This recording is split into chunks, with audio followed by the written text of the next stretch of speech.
Chapter 8:10. Luo Nan refused Yin Lu and Snake Tongue's wishes to accompany him.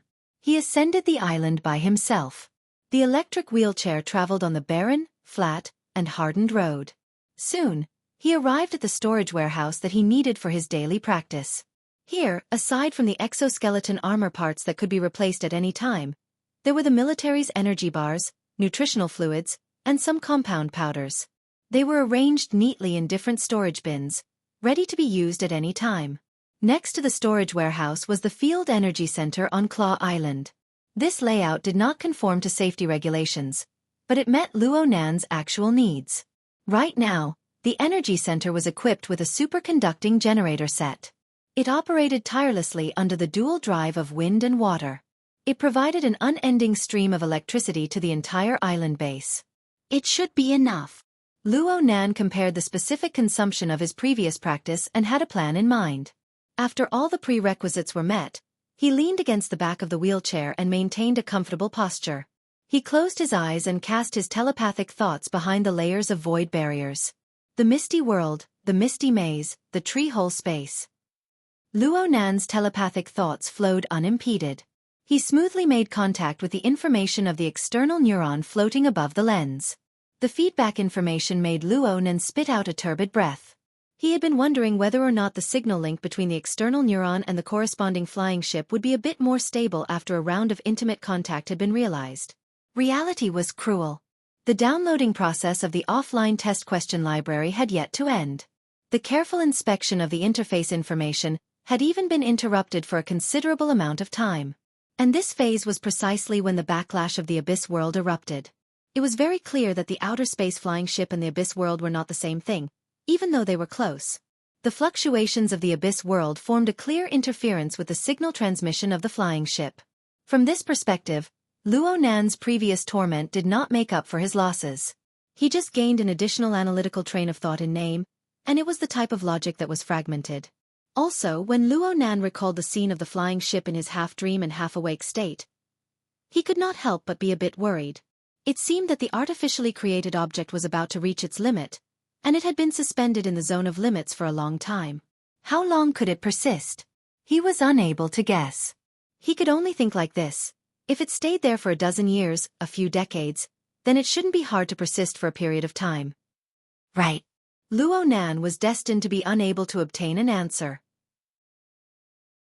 He could only sigh and use his telepathic thoughts to turn the external neuron into a wisp of electricity. It penetrated the void barrier and returned to his brain. With the additional layers of space barriers, the signal link was disgracefully cut off. The download progress was interrupted, and it seemed to be rewound. Luo Nan had no choice. There was nothing he could do. Luo Nan adjusted his body with difficulty. The bathrobe on his body scraped against the armrest of his wheelchair, causing it to come off a bit, revealing his chest and abdomen. It was right between his chest and abdomen. It was hard to see with the naked eye, but if one touched it, one could feel a rather strange deformed area. His skin was slightly protruding, and it did not have the feeling of his sternum and muscles. It was more like a tumor that had been embedded in it. This was the night-grade basic colonization biochemical reactor that had been implanted. In the past, the reaction furnace had only provided external cellular tissues for use in the electromagnetic muscle membrane structure. But at this moment, when Luo Nan's muscles and bones were hurting, a new and classic value was manifested. There was a light explosion. The simple electric discharge device installed at the corner of the warehouse blossomed with dazzling blue electric flames. It was as if it pierced through the air and went straight for Luo Nan. In fact, the external neuron had come into play at the right time. It became the most stable and efficient power transmission line. An unending stream of electricity was transmitted over. The electricity was transformed by an electromagnetic configuration to drive the operation of the biochemical reactor. Under the stimulation of energy, Luo Nan's multipotent stem cells, which had been sealed in the incubation chamber of the furnace for a long time, began to differentiate and proliferate. They quickly formed the various tissues and cells needed by Luo Nan's wounded body. At the same time, the biochemical reactor extended out countless tentacles. They touched every area of Luo Nan's wounded body at practically the same time. They followed the long-coupled rules of the body and soul framework of the body gear, and the God gear to repair the subcutaneous tissues and various internal organs. In the end, They even directly reconstructed a main artery. Under the impact of the backlash, a nearly necrotic spinal nerve completely replaced the damaged nerve cells. The replacement waste was not wasted at all. It was directly absorbed into the biochemical reactor to be processed and reused. During this time, Luo Nan constantly extracted consumables from various storage boxes. He extracted various nutrients needed for the growth of human tissues from within. Actually, different elements required different processing and absorption methods. The formulas and processing techniques were all very particular. Unfortunately, there were no finished products on Earth. Luo Nan did not have the ability to perform fine processing for the time being. He could only make do with what he had. He did not care about wasting anything. And so, a top-notch neurosurgery operation was carried out silently under the clumsy logistical support. The entire process was complex and smooth. It was as if an experienced and highly skilled medical team or engineering team was stationed within Luo Nan's body. Cutting-edge equipment. It's really infuriating. When Luo Nan opened his eyes once more, his body could be considered to be brand new. What the biochemical reactor did in a short few minutes had already formed a crushing suppression of Earth's technology. He could not help but think of an opponent of the same level. One had a biochemical reactor implanted within his body, while the other didn't. At the very least, there would be a difference of heaven and earth in their ability to continue fighting. They were not on the same level at all. Should I rejoice that the spaceship plunged into the abyss world and not someplace on Earth? Humph. There's also Li Wei. Of course Luo Nan would not forget that this equipment was something he had snatched from Li Wei's tiger's mouth. There was an 80 to 90% chance that there would be similar equipment over there. But in any case, the established facts brought him more joy.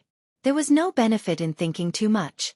Luo Nan just needed to know that the biochemical reactor was very useful to him now, and it would be very useful in the future. The coupling effect of Luo Nan's body and soul frame was like that of a gear set. The large wheel carried the small wheel. Even if the teeth were extremely good and the lubrication was extremely good, the small wheel would still wear and tear after a long period of operation. Needless to say, the difference in specifications between the two wheels was far too great.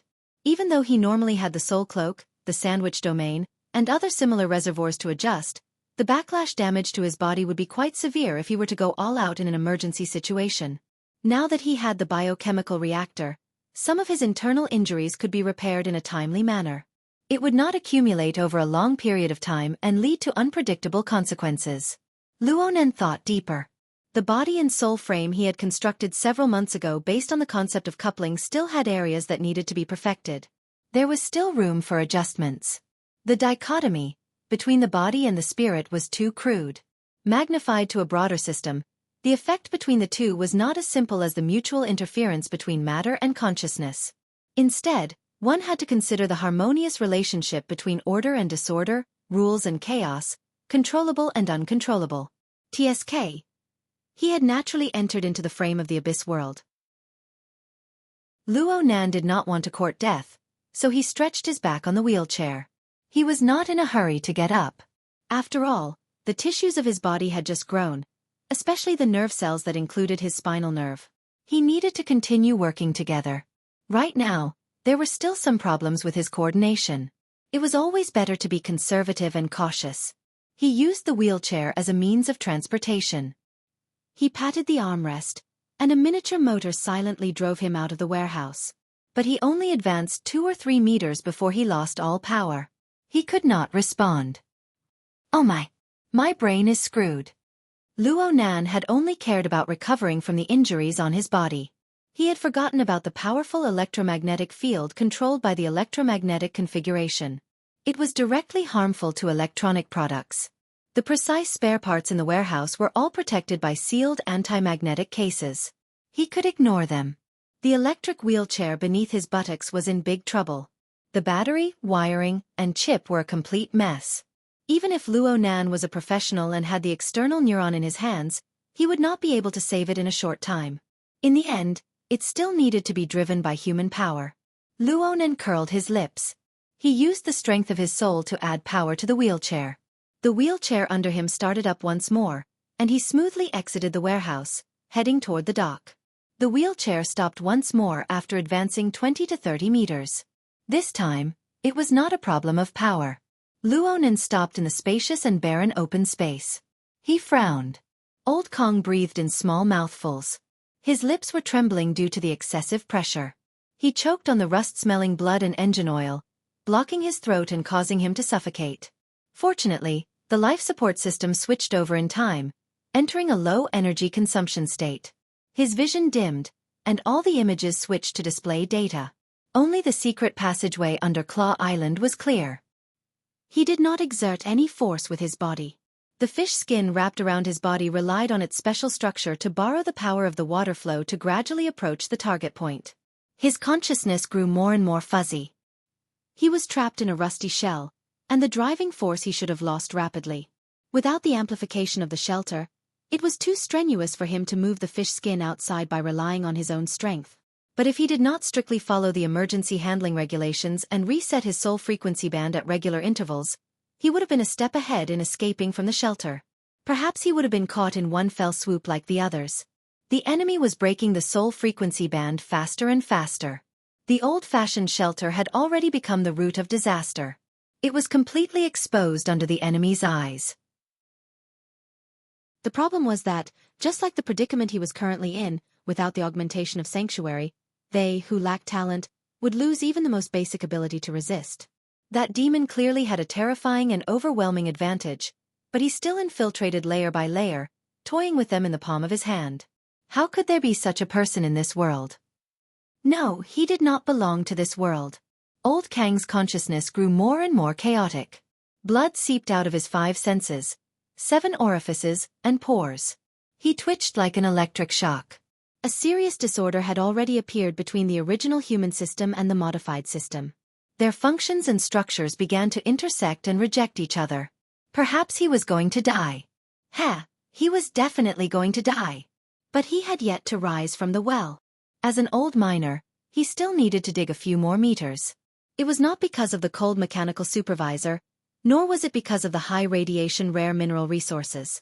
It was all for the soul, for the complete soul. At the same time that his consciousness became clear, a parameter changed on the life support system interface. There was no other notification. The fish skin and Old Kang's inner layer were in full contact, and he felt a strong corrosive burning sensation. Chapter 8:11. The stickiness of the inner layer of the fish skin increased rapidly. At first, it only stuck to the flesh and blood of the wound. But soon, the inner layer of the fish skin, which was derived from the living tissues of the mutants, had a strong reaction with his body. The two fused further until it was difficult for them to interact. Old Kong seemed to have heard some kind of high-frequency roar that was full of bloody and violent emotions. Soon, he was also influenced by this emotion. In a trance, the distance between them was blurred. He almost thought that the high-frequency roar came from his mouth. After he got the fish skin equipment, there was a simple instruction manual that stated, "The current situation is that the aberrant features preserved in the fish skin have infiltrated into Old Kang's body tissues with a special technique and formed a temporary aberrant reaction. It's like injecting a wave of adrenaline into Old Kang's body and activating new strength."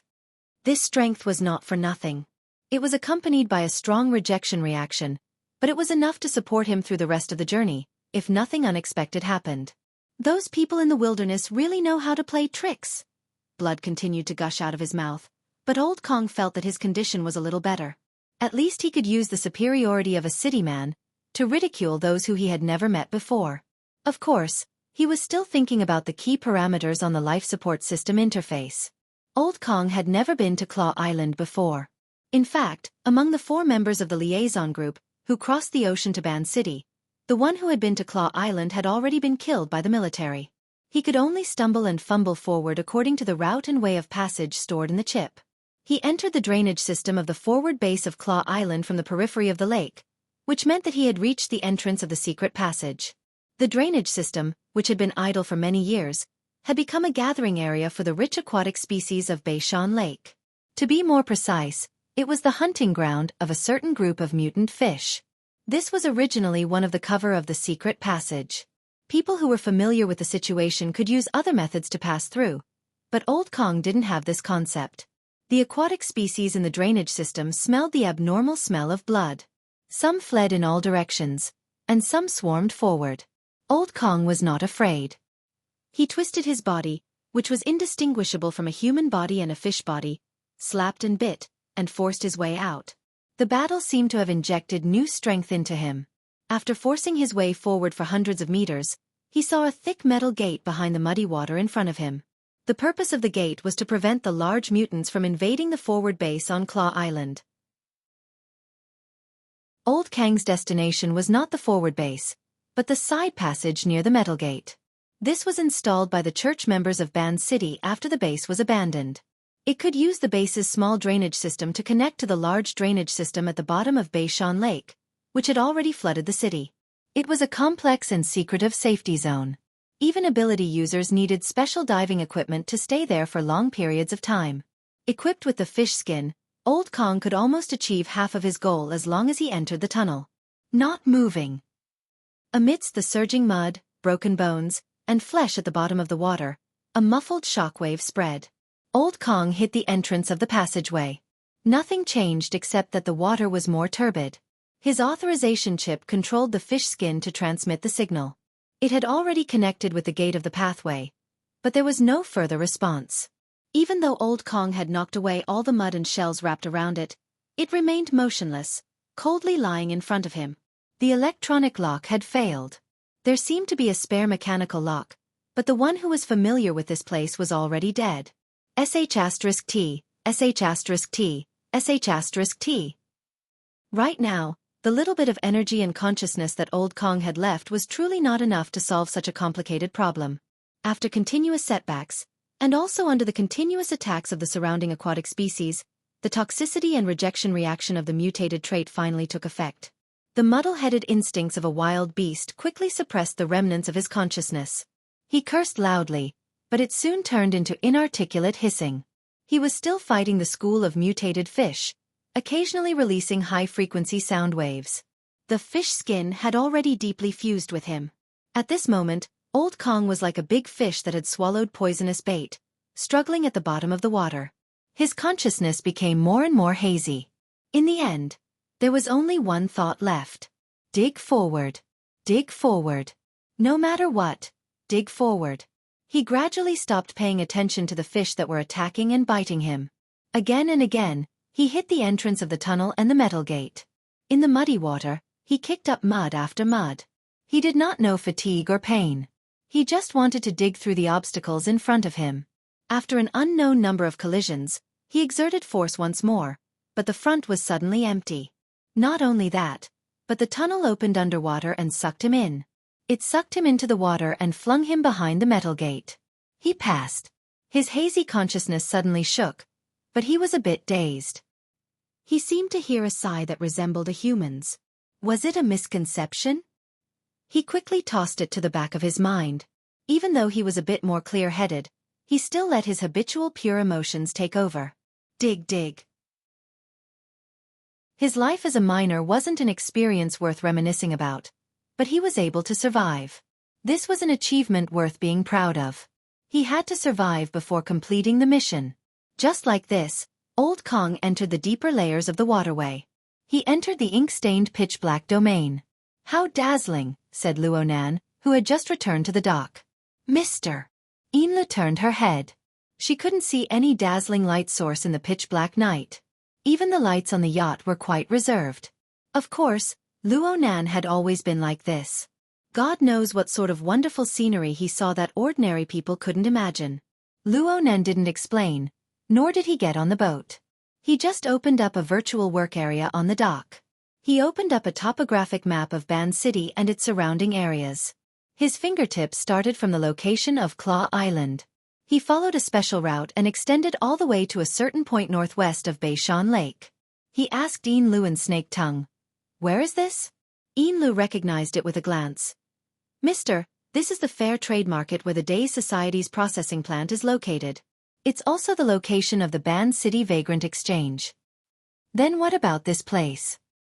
"Ha!" Yinlu was stumped. "What's wrong?" Yinlu couldn't help being astonished. "This is the Day Society's processing plant. Did something happen here?"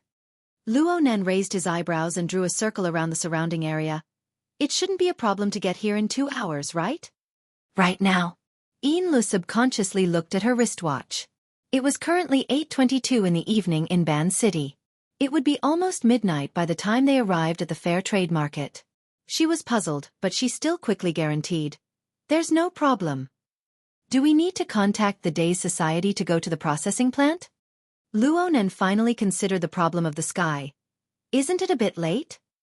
The nightlife of the people of Ban City is quite rich. It's very normal to socialize until midnight, or to start socializing in the middle of the night. Plus, the current situation is special. Ao Ping Rongsan shouldn't refuse. Lu brought out the level of a secretary and quickly found a reasonable reason for her boss. As for how unreasonable the reason was, she wouldn't even consider it. As for offending Ao Ping Rongsan and the day's society, this was completely meaningless. Luonan thought for a bit. Let's go take a look at the processing plant. Take a look at the equipment and the technical workers. Lu first responded yes, then she reminded him, Mr. is going to make an appearance. It's best to take care of your image. It's fine as long as it's passable. If it really isn't possible, then we can borrow Snake Tongue's yarn of invisibility. Snake Tongue slightly bowed to the side. This could be considered a response. Lu responded again and let Snake Tongue push Luonan onto the yacht. She immediately contacted Ao Ping Rongsan to discuss the itinerary. Under the curtain of night, Old Hand hurriedly walked out of the assembly workshop. His head was lowered, and his already stooped body shrunk even more. His footsteps were hurried, and he was like an old monkey that had strayed from its flock. He was very impatient. He subconsciously tucked his right hand into his sleeve.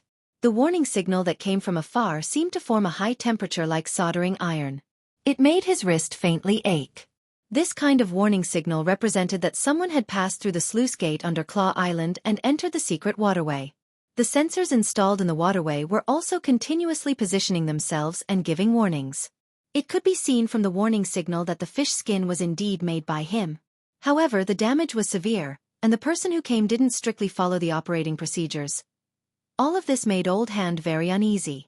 Master Show, the special agent is calling you."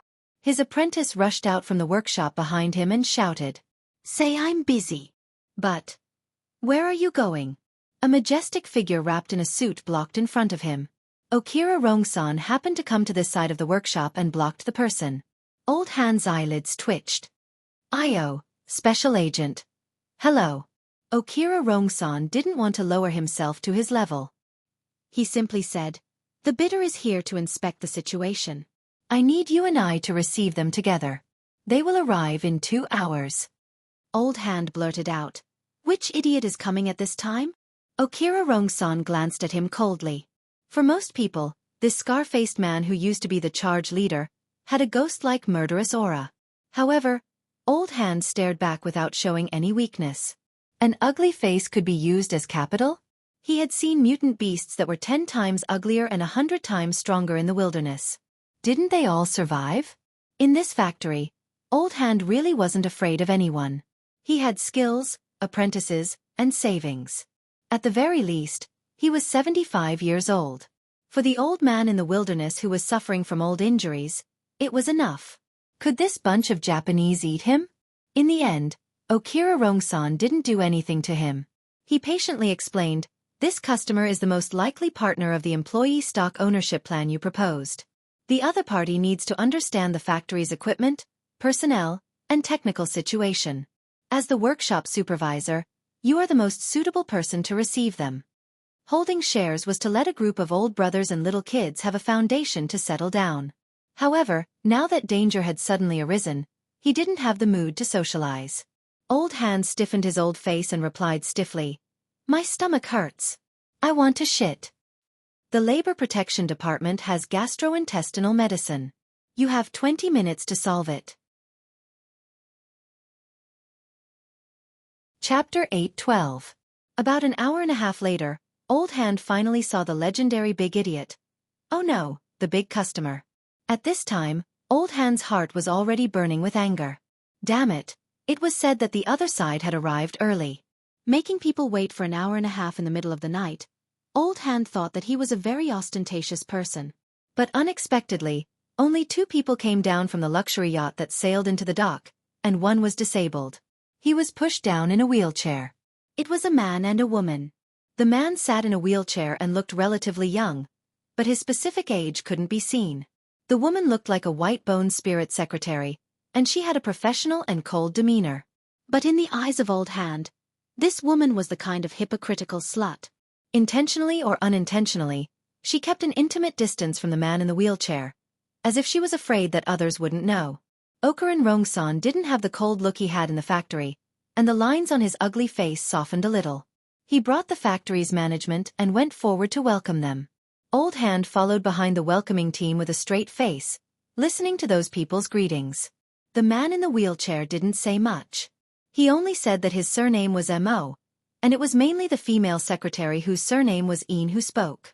Listening to their background, it seemed that they were also important figures of a certain order, but they weren't from Ban City, but from D City, which was far away. This time, they came to Ban City mainly to make some investments. It sounded quite reliable. After all, they were both in the Pacific Ocean, and the raw and semi-processed products of aquatic mutants on both sides had competition and complementation, so the market was still relatively popular. And the Castle Consortium that Secretary Een mentioned had some brands under it. Even a relatively closed old guy like Old Hand had heard of it. It was a very powerful high-end sports brand, and it matched the main product line of the processing plant. Old Hand had to admit that if it was another time and a different situation, he would be very tempted. But now, the signal from the secret waterway of the old city was constantly approaching, and it made him upset. The speed of the other side was getting slower and slower, and it took a lot longer than expected. Was there a problem? If Old Hand was free now, he would definitely rush into the Beishan Lake to carefully investigate, or to provide support. How could he be like now, wasting time with these capitalists? Especially when he heard Ao Ping and Rongsan's suggestion to find a place to have a drink, the veteran's lungs were about to explode. At this moment, the man in the wheelchair, who was only grunting in response, opened his mouth. We're here tonight because we want to get the right impression of our investment target. Compared to the production supervisor who was eager to complete the business, Ao Ping and Rongsan were much calmer. According to the requirements of President Song Ping, the processing factory was not the only business to be dealt with during this period of time. He also had to consider the joint employee acquisition plan of Jiang Zhuang and others. The relationship was complicated, and it could not be rushed. But because of the employee stock ownership problem, in order to make the future arrangements appear more natural, he hoped that the key figure, the veteran, could show his face in front of the investors and leave an impression. Therefore, he also signaled to the veteran to let this awkward old guy take the lead. The veteran was determined tonight, and he still pretended to be deaf and dumb. Ao Ping and Rongsan frowned. At this time, Secretary Een projected a virtual workspace, and a series of data charts appeared on it.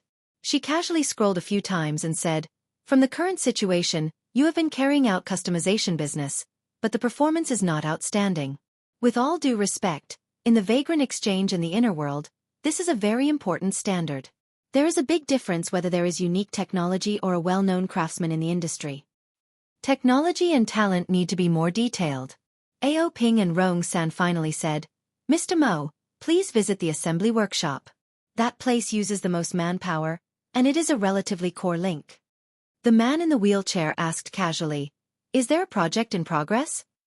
This time, it was Ao Ping and Rongsan's turn to be silent. He turned his head and looked at the veteran. The veteran's eyelids twitched, and in the end, he gave in and replied with a hoarse voice, "It's just those routine orders, underwater thrusters, deep diving equipment, and so on." "Deep diving equipment?"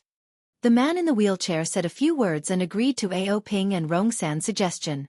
They spent 5 minutes to go to the assembly workshop. Just as Ao Ping and Rongsan said, the number of workers in the assembly workshop seemed to be more than the previous workshops combined. Because of the large number of people, even though everyone was in work clothes, and very few people talked back and forth, there was still an atmosphere that was completely different from the cold machine production line, which could be felt through the visitation window. The veteran liked this kind of atmosphere the most. It made him feel like he was back in the wilderness, in a dilapidated cave, assembling those crude but life-saving equipment with his old buddies. The group of guys in the workshop in groups of 3 to 5 whispering numbers and coordinating the rhythm, was undoubtedly taught by him. It was old-fashioned and rough, but it was powerful. The veteran unconsciously raised his chest, like a lion patrolling its territory, arrogant. At this time, Secretary Ian flipped through the information and said, "The ratio of the workers employed by the factory is quite high." "Hey, city people!" The corner of the veteran's mouth twitched. He had seen this kind of people many times, and now he was too lazy to be angry. On the other hand, Ao Ping and Rong San calmly replied, "Here they are the main force." That's right, after all, this is the world's largest colony of modified people, and it is also a semi-public experimental base for infected people with mutations. We don't discriminate against this, and investing in the fair trade market can't avoid this kind of thing, but the related labor protection measures must be seriously considered. This is also for the benefit of the workers. A bunch of black-hearted capitalists. The veteran hated this kind of hypocritical tone the most, and simply walked away. At this time, his ears were filled with other voices. This is the deep diving equipment that Master Shou mentioned? It seemed that the man in the wheelchair's curiosity continued until now. When they talked alone, he was quite polite, like a junior, and his attitude was very low. The corner of the veteran's mouth twitched, and it was considered a smile. The man in the wheelchair straightened his back, and his gaze passed through the visitation window to watch the workers operate. The deep diving equipment was a kind of mid-range diving equipment that used various mass-produced parts such as steel, plastic, fabric, and other materials, but they were all in a supporting role. The key was to use the special materials from the aquatic mutants as the axle and to do a good job. The parts were all assembly line products, but the main materials had to take into account the special nature of the material to achieve balance. Every set had a slight difference, so it could only be done manually. The veteran could see that the man in the wheelchair was very serious and methodical in his observation. He stared at a group of people from the beginning to the end, to understand the assembly process, and then based on the main materials, found the group with the most similar nature, and stared at the whole process.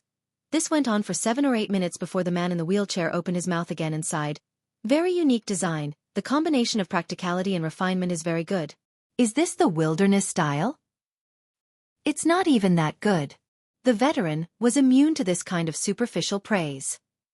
The molding strip on the back, the wear rate is still high? Oh, an expert.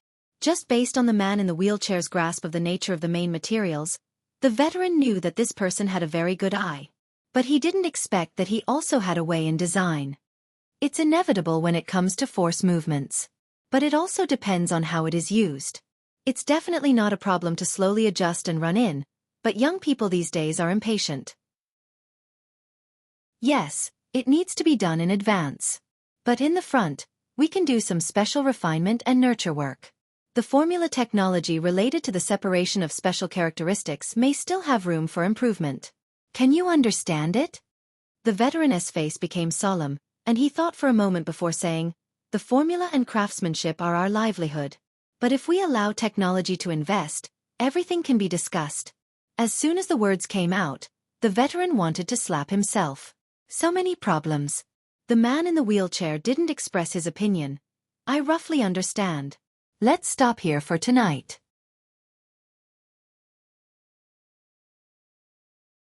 Chapter 8:13. That was it? The man in the wheelchair was surprisingly easy to talk to. The task of receiving guests tonight was much easier than he had imagined, which made Old Hand a little uncomfortable. The man in the wheelchair, who was obviously an expert, also left a very deep impression on him. He came and went as he pleased, didn't talk much, and only cared about technical issues. And that pair of eyes. He didn't think much of it at the time, but now that he thought about it, it was like a mirror, very transparent and could reflect some things. He was definitely a capable person, and it wasn't good to cooperate with this kind of person. The other side didn't seem to be too interested, so he could only take it one step at a time. After sending off the man in the wheelchair, Old Hand used the excuse of not having enough energy and asked for a leave from Okaran Rongsan. He returned to his little nest, quickly equipped himself, and snuck out of the peace trade market through a secret route that he had already planned. After making a small detour, he returned to Beishan Lake.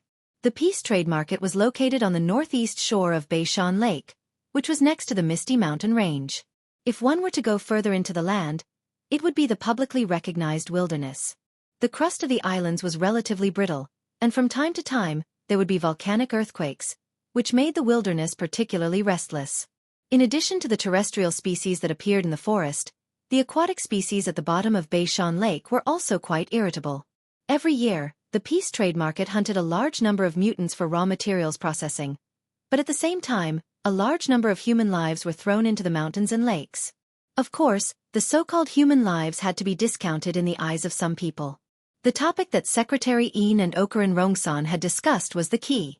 Why did the vagrant tribe of Old Hand come to Ban City? It was because they had suffered from a relatively serious mutant infection, and the tribe couldn't hold on any longer.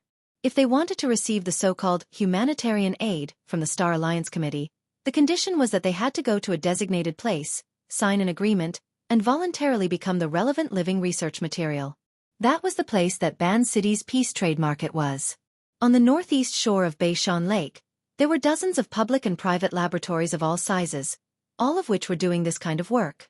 Every year, a large amount of research funds were invested into it.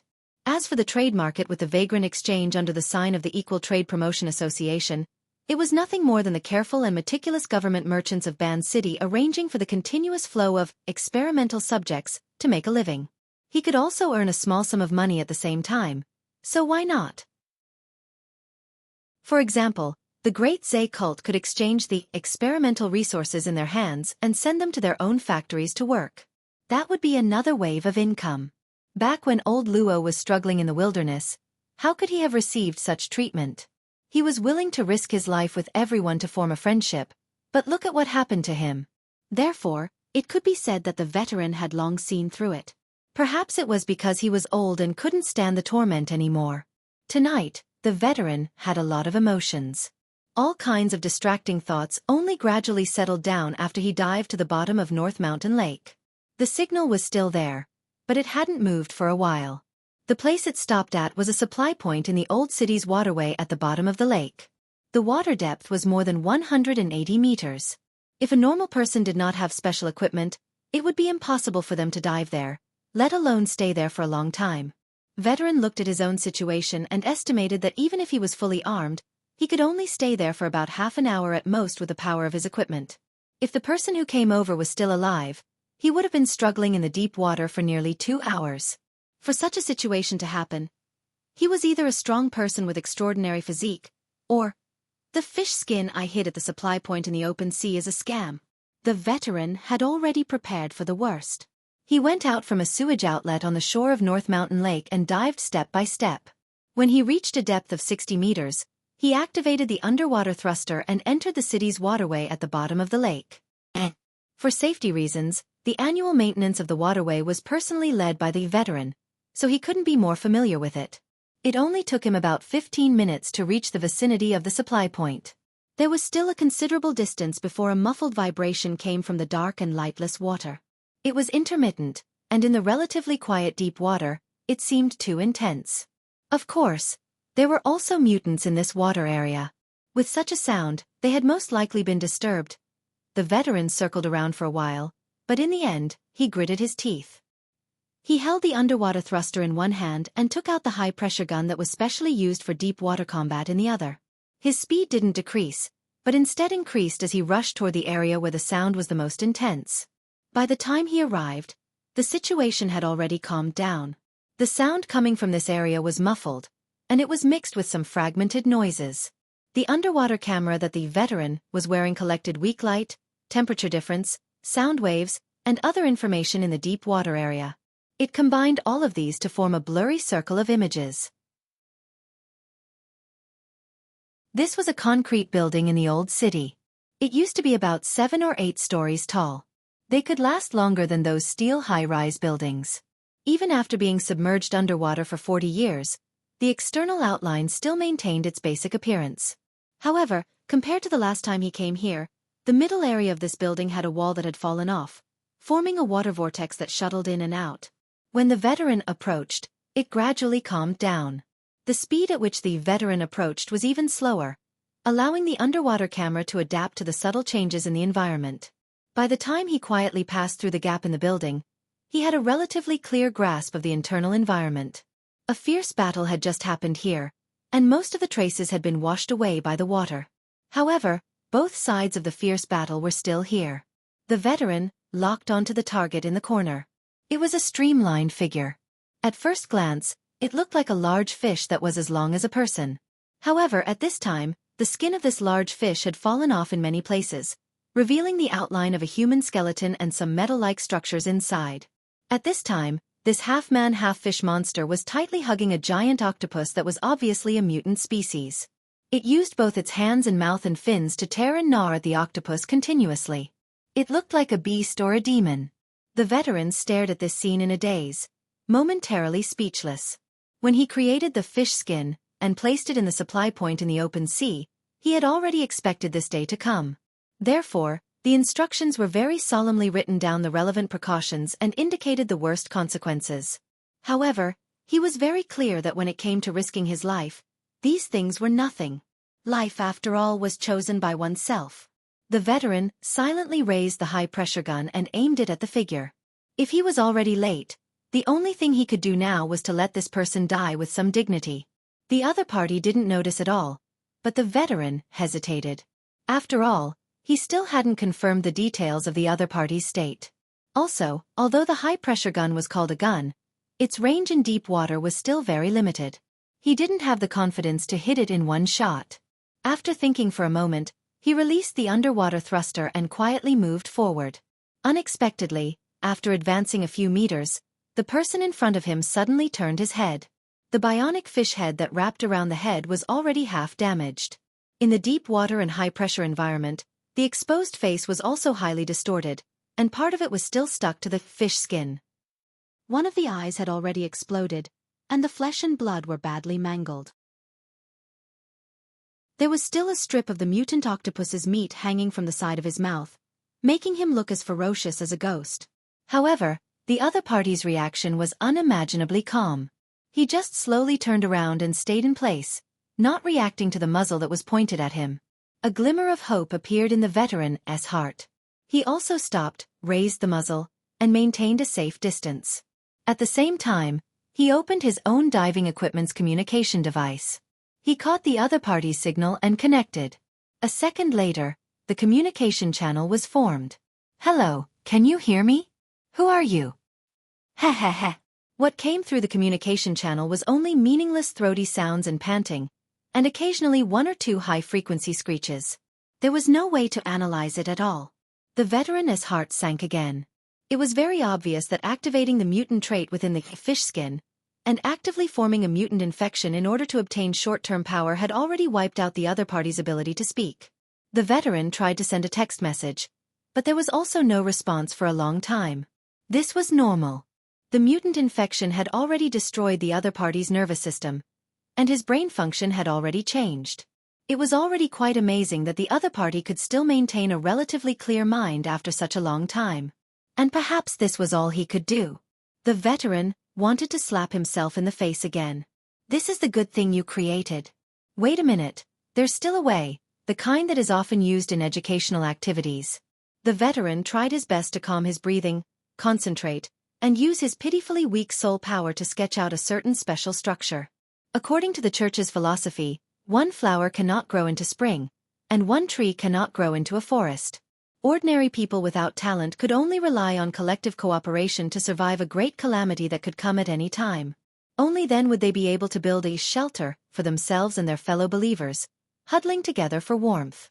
The veteran himself did not have the ability to realize telepathic communication, but if the other party was really a member of the church, the water rippled, and the mutant octopus that had already been torn into pieces smashed over. The veteran was startled, and he subconsciously raised the high-pressure gun again. He quickly came to a realization.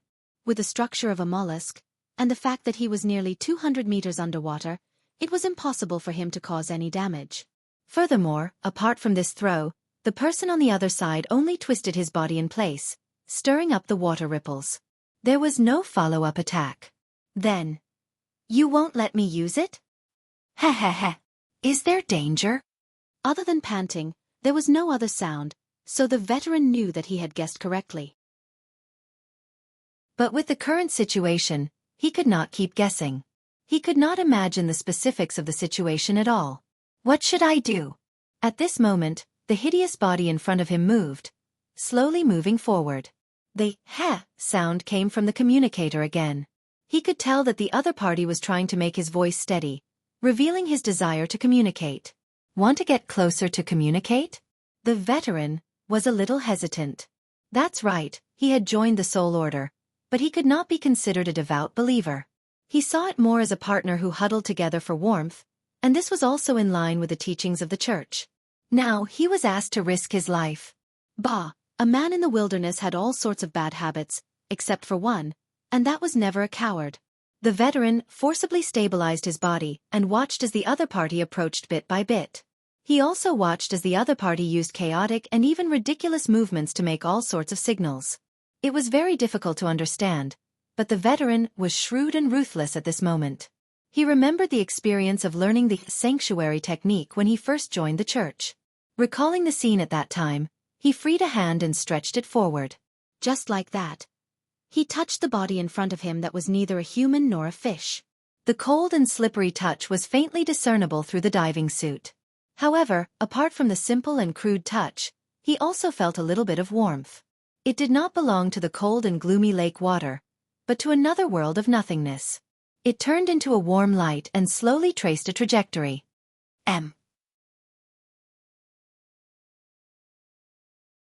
Chapter 8:14. The reason why Veteran was called old was that he had reached the age of 80. In today's era, he could barely mix in the ranks of the middle-aged and old, and not completely fall into the circle of the elderly. But in fact, he was still old. Not only did his energy and physical strength decline, but his memory and ability to accept new things had also become worse. It was even more impossible to improve what he wasn't good at before. The mental aspect and soul power had always been his weakness, and it was even more impossible for him to make sudden progress. The warm light from the mental aspect outlined the structure of the trajectory.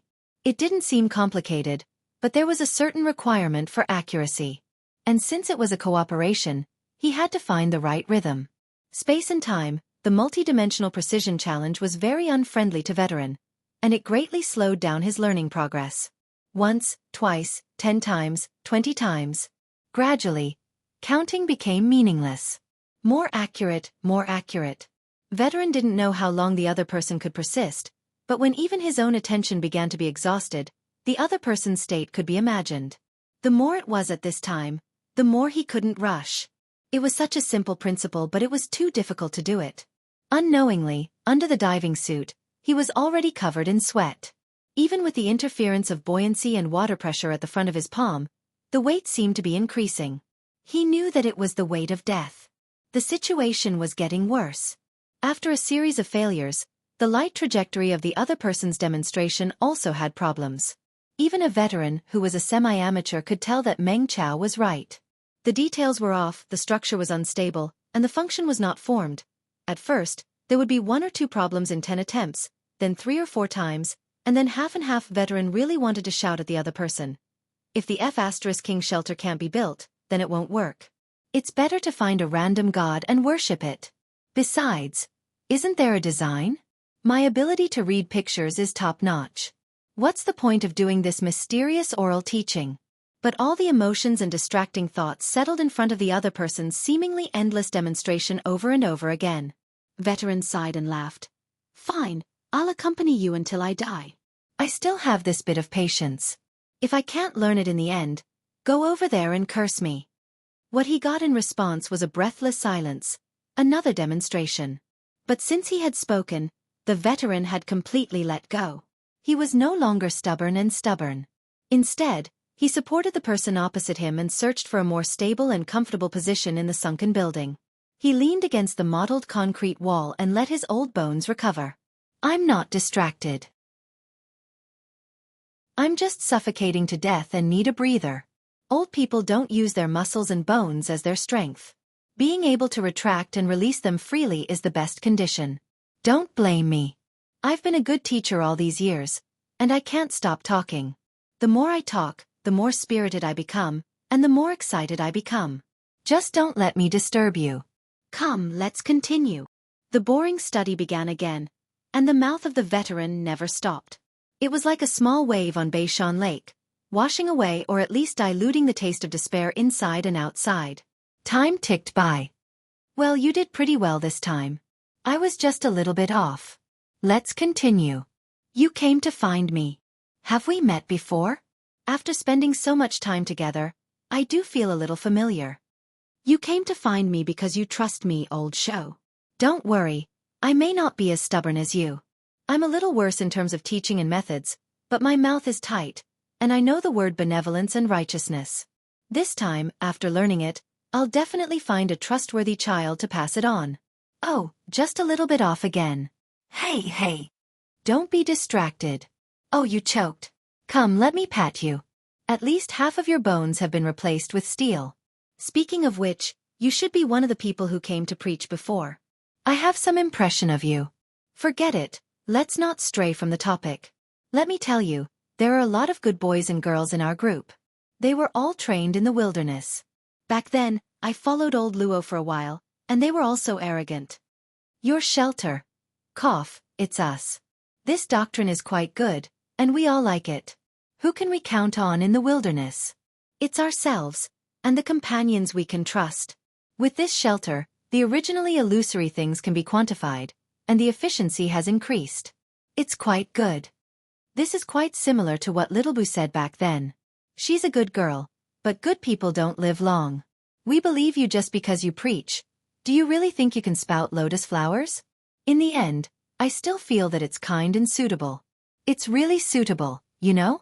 I also used the shelters method to create a purification and tempering method. It's specially used to separate out the mutated characteristics and forge equipment. Here, it's the one you're wearing. It's good, right? It's just that the after effects are too great.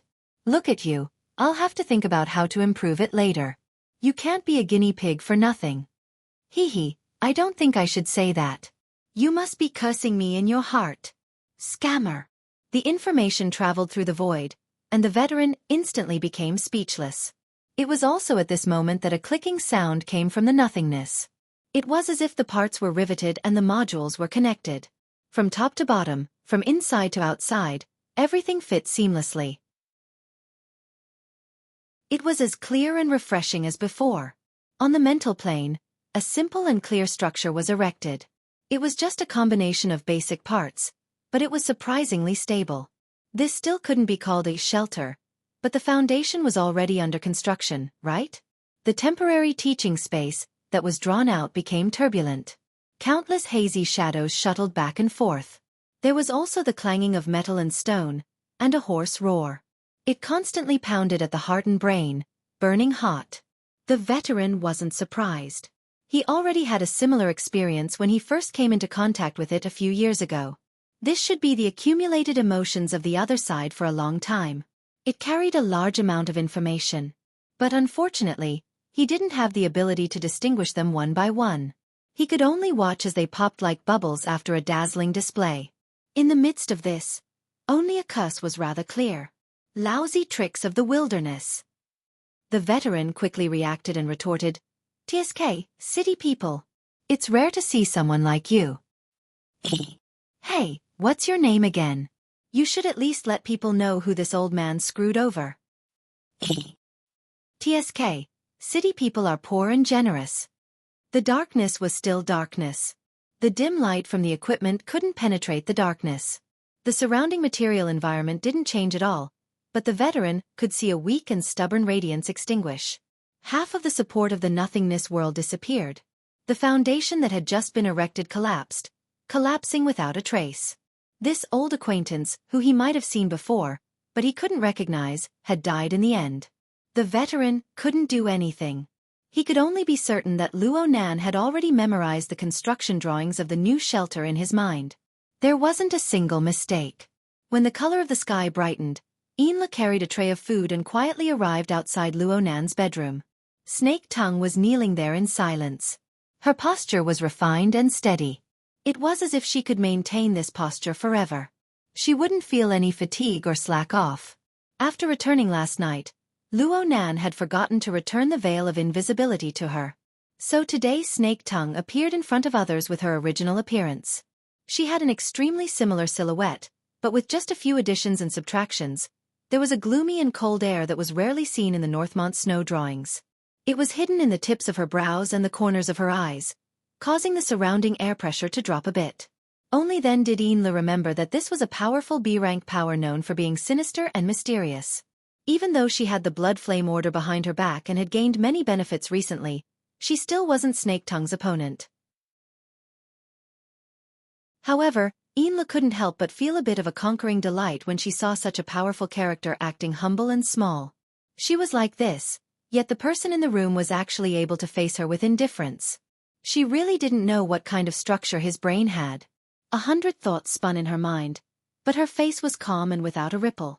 She spoke in a businesslike manner. "Is Mr. inside?" "He didn't sleep all night.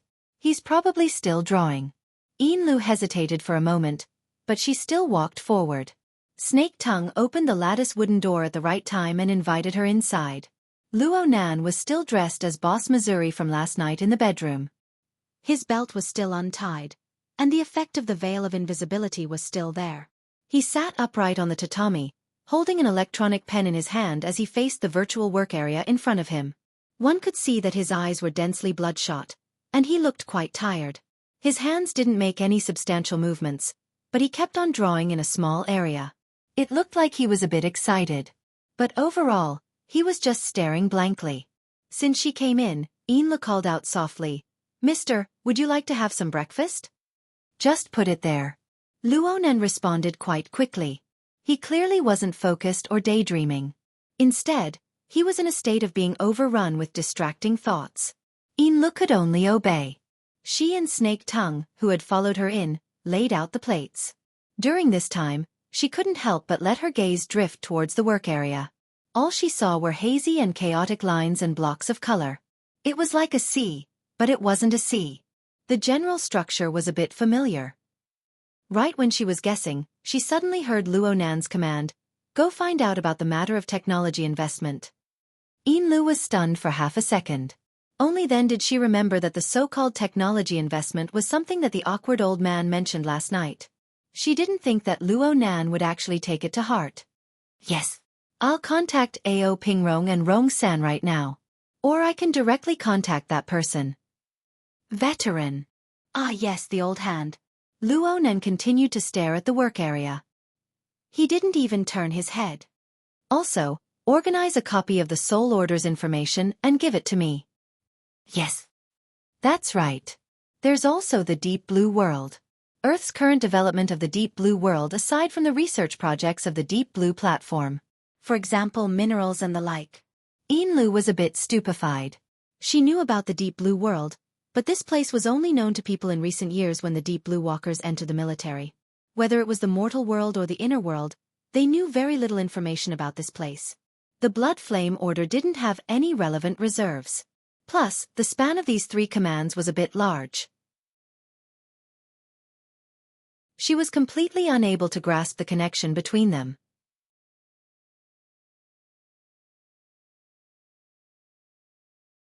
Chapter 8:15. Inlu was unable to grasp Luo Nan's train of thought by relying purely on her imagination. She didn't dare to ask any more questions. Suppressing the doubts in her heart, she got up and prepared to do her work. But Luo Nan called out to her at this time, "Hold on. Help me take a look." Luo Nan pointed at the work area. "How do you feel?" It's like the sea, but it's not the sea." Inlu honestly described her previous feeling, including the inexplicable sense of familiarity. Luo Nan nodded. Then he waved his hand, and the chaotic and hard-to-understand scene in the virtual work area before him split into two layers. They peeled off, turning from 1 to 2. So that was how it was. Out of the two paintings, one of them was the source of Li's familiarity. She had seen it many times.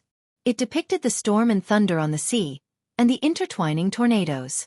There seemed to be several powerful forces corresponding to them, and one of them had been erased a few days ago. As for the other one, it should be Luo Nan's work from last night. Inlu looked over and couldn't help thinking, this should also be a psychic diagram, right? The structure of the drawing was vaguely Luo Nan's style. The reason why it was vaguely was because of the brushwork, especially the grasp of the shadowy shades. There was quite a bit of difference compared to the concise lines of Luo Nan's sketches. At first glance, his new work looked more like an oil painting. It had a prominent texture, and the layers of dark colors formed the main background of the painting. After the previous overlap, Inla naturally felt that the painting was showing the bottom of the sea where the light couldn't be seen. The stacked color ripples were the undercurrents surging in the deep sea, giving off a heavy and gloomy feeling that could drown and destroy everything. Inla soon realized that there was a soft light at the edge of the darkness. The light was so weak that it could easily be mistaken for the projection backlight of the virtual workspace. However, if one were to look carefully, they would know that this was indeed the effect of light and shadow drawn by exquisite brushwork. Part of this beam of soft light scattered in the darkness, and part of it crossed the boundary of the painting. Although it was not completely visible, it still illuminated some things. "What did you see?" Luo Nan's words rang in her ears. Inla didn't have time to think at all. The words in her heart blurted out, "Light, there are still people struggling." Inla saw some blurry silhouettes near the gentle light. They looked like people, but they weren't. They existed at the boundary between light and shadow, as if they were using light to dispel the darkness, but also as if they were rushing to a brighter world that was not shown in the picture. The exposed limbs and face were distorted in the light, but the first impression that they gave Inlu wasn't ugly. On the contrary, there was a certain tension, which was why she described them as struggling. Afterwards, he forced himself to speak a few opinions, and Luo Nan finally gave a slight nod in return. Inlu naturally assumed that Snake Tongue would also be asked next. She shifted her gaze, but Snake Tongue didn't respond at all. "I asked her last night. What she said was similar to what you said. Nothing new." It was a rare negative review, which made Inla feel depressed in her heart. And at this time, Luo Nan brought up a hand-drawn picture. This picture was even more concrete. She could see the back of a woman at the center of the picture. She seemed to be standing on a beach near the sea. Far away was the exposed silhouette of the upper hull of a ship on the curved surface of the sea. Inlu had just come back from the pier of Ban City the day before yesterday. With a glance, she was able to recognize the scattered architectural lines, especially the silhouette of the wing on the high platform. It was no different from the luxurious private business jet parked on the jadeite light. Oh, she seemed to have found another reason why Luo Nan paid special attention to the jadeite light. She heard Luo Nan murmur, "I didn't draw it wrong, but there are still links missing in the middle. Too many links are missing. I can't put them together. It's the same even if I add this." Inlu immediately imitated Snake Tongue and lowered her head. This was definitely not a field she should meddle in. Reality proved that in certain fields, the method of gathering the masses for mutual benefit was unworkable. Inlu and Snake Tongue withdrew one after the other, leaving Luo Nan alone. He quietly gazed at the three psychic pictures, watching them come together from time to time, piecing together a few seemingly right, yet actually wrong fragmented illusions. Was he in too much of a hurry? Luo Nan rubbed the space between his eyebrows, allowing his swollen and aching eyes to ease a bit. Last night, the victim possessed an intense consciousness of a minor. The struggle of the final stages of his life had given Luo Nan quite a bit of inspiration. Luo Nan's telepathy followed the minor from beginning to end. At first, it was because the minor had wrapped himself in fish skin and was moving stealthily at the bottom of the lake. He was actually able to hide from Luo Nan's perception. If the hidden door to the sewage sewer hadn't been damaged and caused a commotion, Luo Nan would have been completely unaware. Later on, Luo Nan found it strange that there was such a stubborn and unyielding character in such a notorious and illegal order. Then again, the source of the damage to the hidden door was Luo Nan. It was caused by the powerful electric field that destroyed the surrounding electronic equipment when he borrowed the help of the biological reactor to repair his cellular tissues. Under the effects of curiosity and guilt, Luo Nan gave the minor a hand. He helped him break through the checkpoint and enter the old city sewer. Originally, this matter was more or less settled. But Luo Nan captured the signal waves transmitted by the sensors in the old city sewer. He followed the clues and found the old hand. Things got out of hand from here on. Let's not talk about the emotional level for now. The minor and the old hand exchanged a great deal of information. For example, the shelter. These were things Luo Nan had never come into contact with before. He had never imagined it. Looking at the shelter from a different angle, what was the difference between it and the Ring of Blood fortress that Luo Nan had single-handedly constructed? The Soul Order's missionary operation should have already been underway for a period of time. In other words, Similar results already existed in this world before Luo Nan brought out this configuration technology from the virtual brain system. Such high-end technology hadn't even caused a ripple before. It was clearly abnormal. There was also the old hand, an old comrade who had once lived together with his grandfather and the others in the wilderness. This was truly a pleasant surprise. Why did Luo Nan come to Ban City? Aside from searching for Snake Tongue and designing a trap to deal with Gong Qi, the other reason was to find Wu Jun.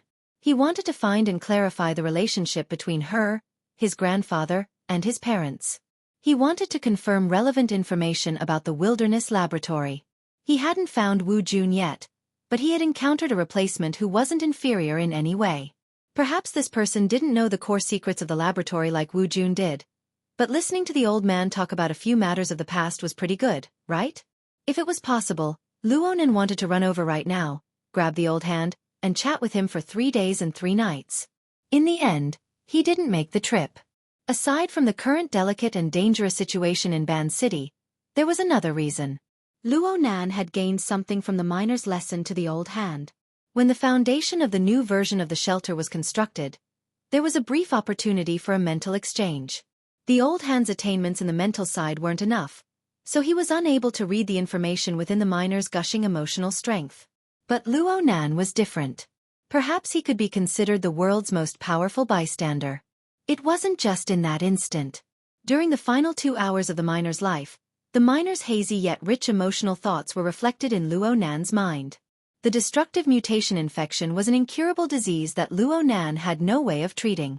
The only thing Luo Nan could do was to let this tough guy, who hadn't even been able to leave his name, leave a few more traces in the world, even if it was in the memories of others. Right now, there was still the psychic diagram. Luo Nan's gaze stopped on the newest scene of the deep sea. Actually, whether it was Yin Lu or the earlier Snake Tongue, they were only talking about the part that could be seen. The soft light at the edge of the scene seemed to be a place of light in contrast to the darkness. But in the miner's memories, it was also a place where powerful radiation wreaked havoc. It was a deep-sea furnace that was doomsday-like. It was a place where countless souls struggled and screamed, even though there was indeed the existence of hope within. But what was the more realistic situation? Luo Nan only had the miner's fragmented memories. They were scattered and shapeless. Therefore, he needed the support of other information. Therefore, he wanted to use the psychic diagram to forcefully surmount the barrier of knowledge and extract the most core answers. Reality proved that he was far too greedy. There were far too many missing links in the middle, so much so that the psychic diagram itself was showing a tendency to be edge-shaped. Mr. Bai had once told him that he couldn't force this type of psychic result. Otherwise, his consciousness might fall into nothingness. No matter how hard he tried, he wouldn't be able to fill in that vacuum.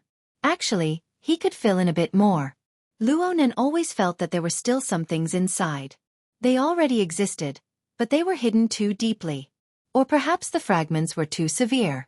The order was completely disrupted. If he could capture a clue to order within the chaos. Luo Nan subconsciously put pen to paper on the virtual work area. He suddenly came back to his senses a few seconds later and looked at the work area. There wasn't any clue on top of the work area. Instead, it was the outline of some world's periphery. Luo Nan's pen technique had probably improved again. A few strokes were already enough to form the appearance of an abyss. It was to the extent that the light in the work area was clearly warped, flickering indefinitely. Sigh. It's best if I don't court death right now. Luo Nan broke out in a cold sweat from shock. He felt weak for a time, so he simply fell back and gasped for air on the tatami. The angle of the light that came through the porthole was leaning to the west. He had unwittingly stayed on the yacht for nearly a day. Things were clearly progressing, but what was with this feeling of not making any progress? A notification from the external neuron vibrated within his brain while he was in a daze. Offline test question database download complete. Luo Nan suddenly sat up. This was much slower than he had expected, but it was still a success in the end. His consciousness immediately moved towards the tree hole space within the mist maze. He was probably affected by the unforeseen event just now, but he was actually a bit nervous when he cut in. He always felt that the enormous power of the abyss world from the depths of the whistling and rushing sandstorm could crush over at any time. In the past, he felt that it was too far, too chaotic, too ethereal. But now he began to worry about the problem of gravity.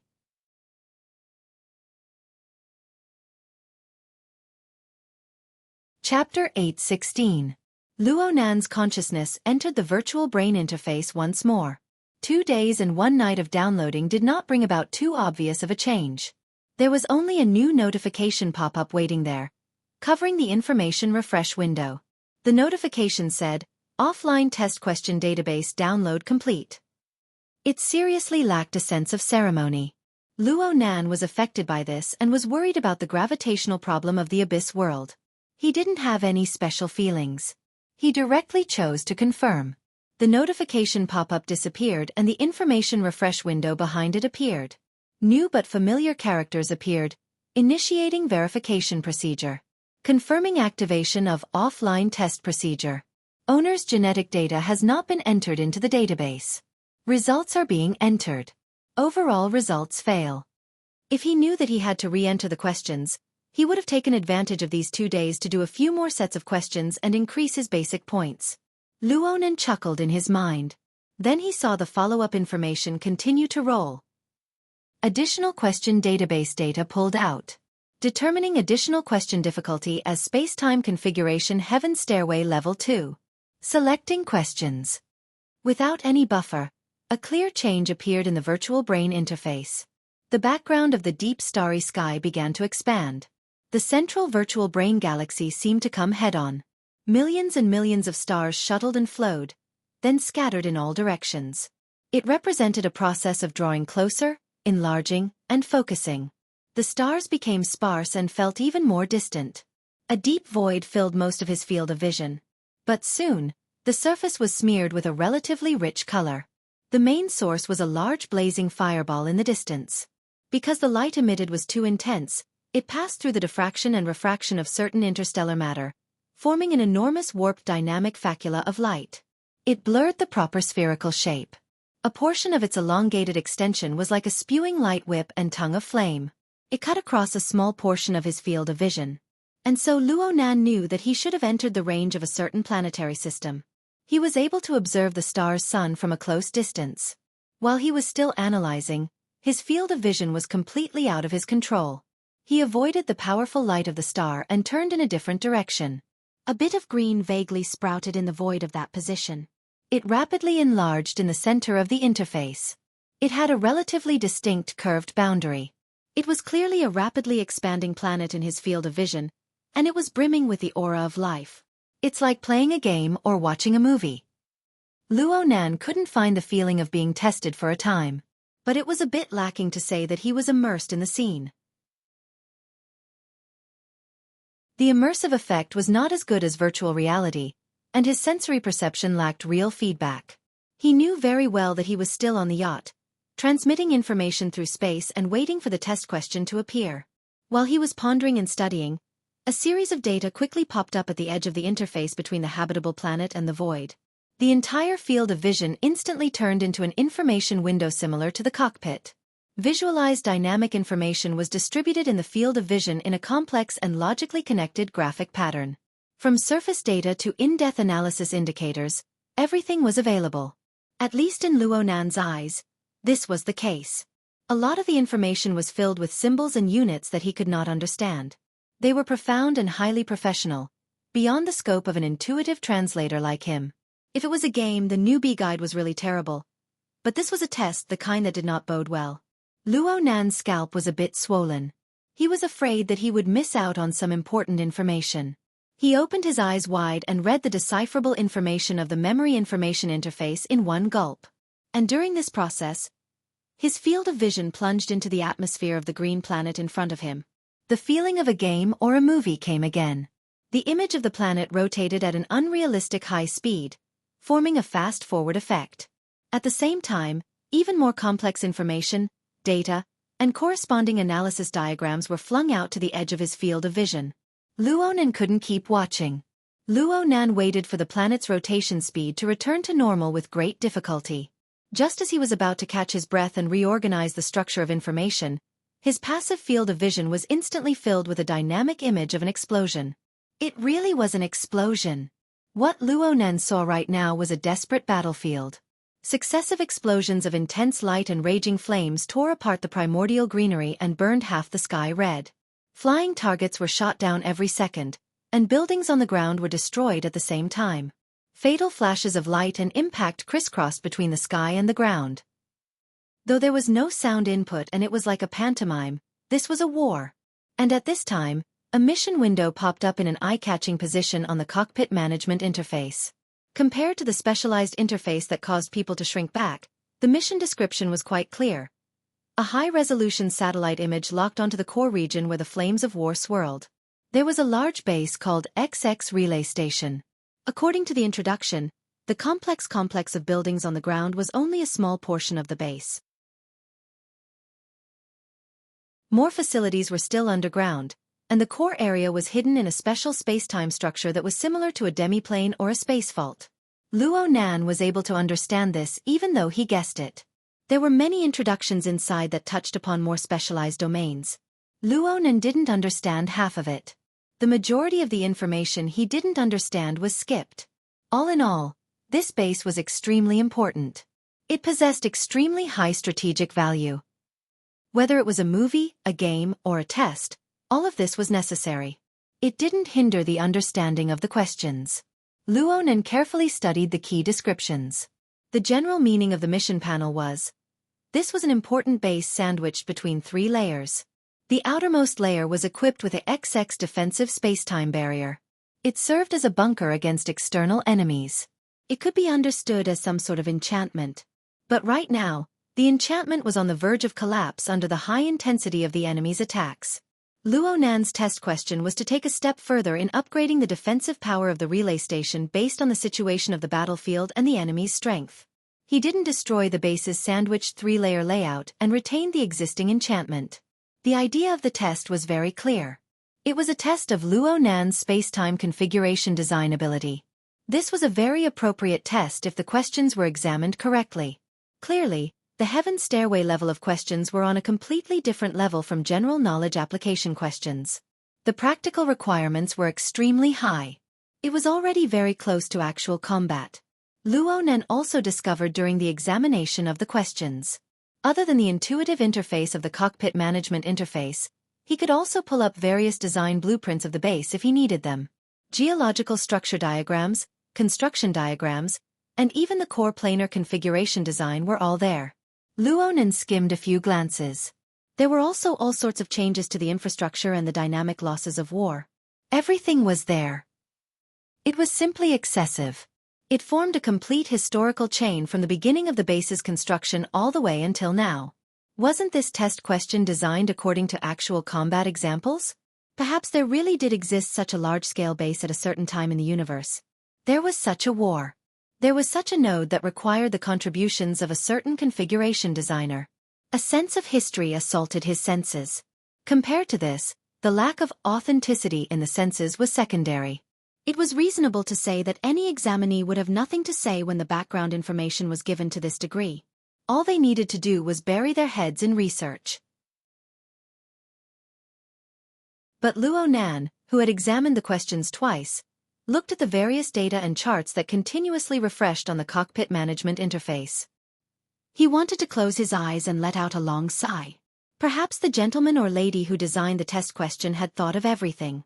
The only thing they hadn't considered was that the examinee participating in the test simply didn't possess the corresponding professional knowledge or even cultural background. Even if they did, they would probably only be able to hang around in the general knowledge circle.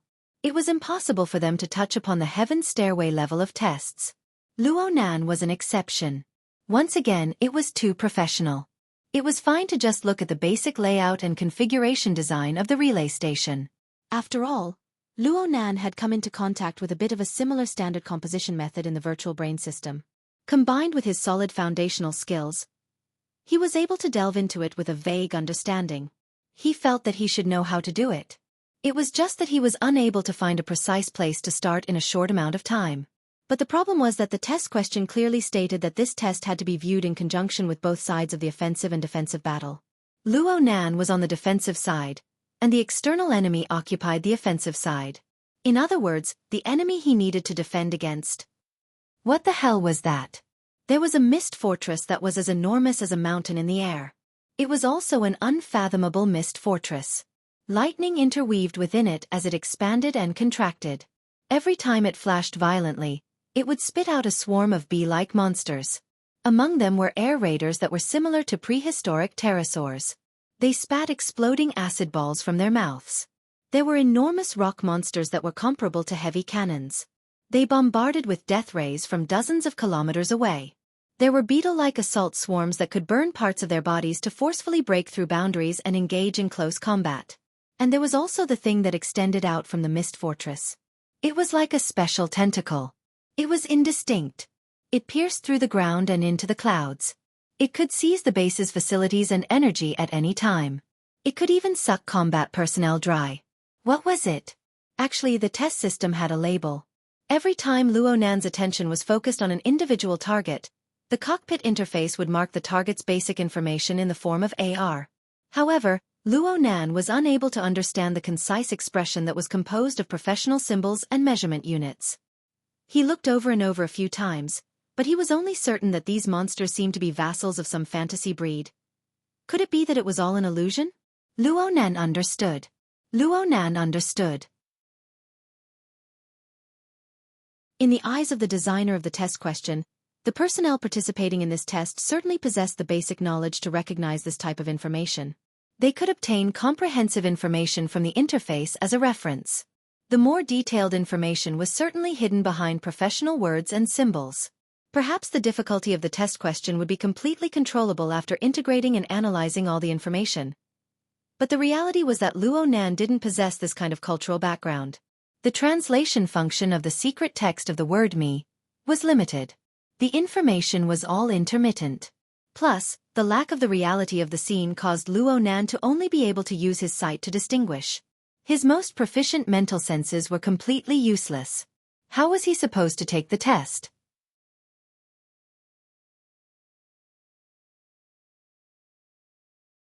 Chapter 8:17. Luo Nan was a bit flustered. Could he exit right now and go back to rummage through the data of the virtual brain system to cram? Clearly he could not. After the test questions were presented, a countdown began on the Manage Cockpit interface. Luo Nan was barely able to convert the basic time units of the mysterious civilization after doing a few simulations. From the pulsating rhythm of the scale, he could tell that he only had around 70 minutes of time. Luo Nan still remembered that the consequences of failing the offline test was that he would not be able to proceed with a second confirmation for a certain period of time.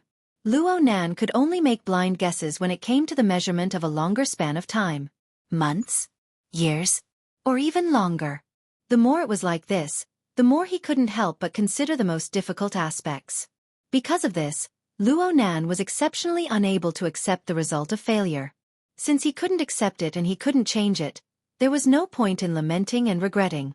Luo Nan's ability to translate the secret text was basically like this. It was impossible to improve greatly in a short amount of time. Luo Nan could only do his utmost to decipher the information from the data and the images. The data was fine. Even if it was static and unable to reflect the changes in battle, Luo Nan would gain something from reading it a few more times. He would have more ideas. However, the analysis of the battle images was far too unreliable. Luo Nan's military knowledge was lacking. The only things he had were the basic knowledge he learned from Crag Burst. Moreover, this level of battle had long since surpassed the scope of Earth's military concepts. Luo Nan strove to look at the soldiers hidden within the various bunkers, facilities, and mobile vehicles of the base. They had humanoid appearances that Luo Nan naturally felt familiar with. Most of them wore extremely high-end exoskeleton armor. They were a bit similar to deep blue walkers. Each and every one of them moved quickly, controlled stably, and were well trained. However, a considerable portion of their actions did not rely on the weapons in their hands to carry out direct attacks. Often, there would be some sudden, unforeseen attacks and defensive attacks that would erupt within and outside the base. They would appear above and below ground in various areas. At first glance, they didn't seem to conform to the laws of physics, but their destructive power was astonishingly great. This made Luo Nan think of the Deep Blue Walker's formatting domain. He thought of the blood-intent ring fortress that he had built with his own hands. He also thought of the Soul Order's so-called sanctuary. That's right. There was bound to be a clash and a gamble on the mental plane in this battle.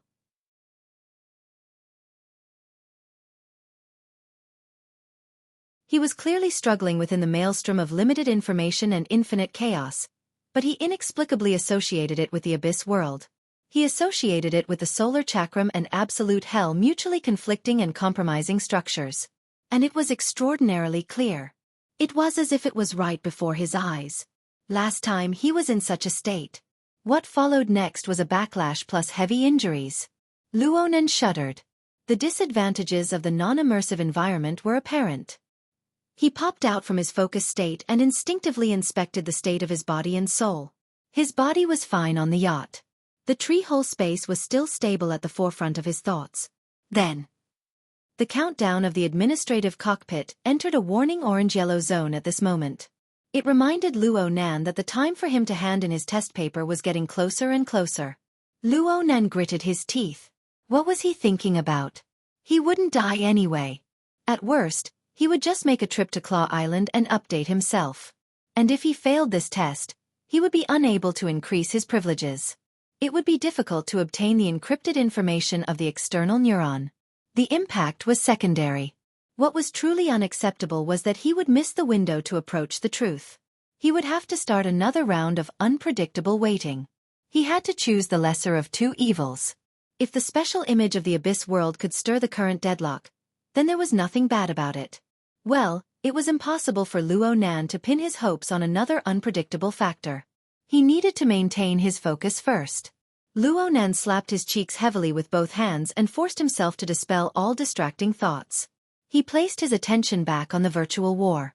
The information was still as chaotic as before. His agitation and anxiety were still there. But before he knew it, the heat in his emotions and the coldness in his will gradually formed a subtle state of conflict and compromise. Just like the conflict between sun wheel and hell, and the conflict between the images of high temperature and chains. Between rules and chaos, between reason and emotion, a noose of chains was erected. It endlessly churned and cleansed, maintaining a dangerous yet marvelous dynamic balance. His mind moved and didn't move. It was sharp and clear. The information moved and didn't move. There was order in the chaos. The most important thing was that Luonan suddenly discovered a marvelous phenomenon of mapping from the non-immersive test scene. What he saw in his eyes was still the half-cut information that made him restless. There was no sign of things turning for the better even now. It was impossible for the offline test system to provide deeper information. But there was an inexplicable sense of déjà vu. There were some impressions buried deep within his memories that were stimulated by this chaotic information, slowly emerging. Of course, this was an illusion. The true reason was that there was an even deeper and grander system right next to him in a position that was infinitely close. It was in a completely different state from its previous unfathomable and uncontrollable state. It established a connection with the offline test system and began the orderly output of information and data. The abyss world. To be more precise, it was the sediment that Luonan was unable to absorb and digest when he suffered the backlash of the abyss world. It accumulated within the altar's spiderweb. In a certain sense, this sediment was equivalent to Luonan's own memories. It was just that it was hidden deep within an external storage system that was more complex than the brain. It was simply impossible to dig it out in the past. But now, it was activated. The management cockpit continued to pop out analytic graphics without end. Luonan continued to not understand the characters he should not understand. But Luonan was no longer looking at these scribbles. His gaze fell directly on the panoramic battlefield. It fell on the buildings, the soldiers, and the vassal groups or individuals of the fantasy breed. An even more intense feeling of familiarity burst forth. The old-style defensive array. What was it called? I don't remember, but as a solidified configuration, it should look like this. Magnetite mica. This sort of thing is a large-scale soul magnetization storm of soldiers. Pure defense is definitely not enough. I have to take the initiative to interfere. The design of the enchantment. Crap. I don't have enough time. The timer on the management cockpit entered the red zone. Luonan no longer had the chance to carefully comb through it. However, the experience he obtained from the entire battlefield told him that there was no need to worry. This so-called test was nothing more than a seamless connection between many different types of space-time structures, seeking a stable and optimal solution. Of course Luo Nan knew this. During his battle with Gongqi a few days ago, especially in the Cavern of the Blood God Ants, the Mist Labyrinth, the Blood Soul Temple, and other domain structures interweaved and mixed together to firmly seal Gongqi within. This was something that had been tested in practice. The structure of the relay station in the topic was a defensive facility. The tightness of the structure was indeed much higher than that of the structures mentioned above. But it was precisely because of its tightness and regularity that the difficulty of Luo Nan's test was actually a bit lower. Beep. Test time is up. The scene before Luo Nan's eyes suddenly turned dark. The scribbles on the management cockpit were cleared out. His last impression of the battlefield stopped at the outer perimeter of the relay station. It was the instant the firestorm exploded. The living planets and the model-like stars all disappeared into the distance. Luo Nan's thoughts returned to the virtual brain interface. A notification pop-up window appeared once more, announcing the test results. This kind of information was quite easy to understand. XX simulation combat test completed. System evaluation. A competent professional. The military's attitude toward you is quite conservative. But blood and fire will help you grow rapidly or die quickly.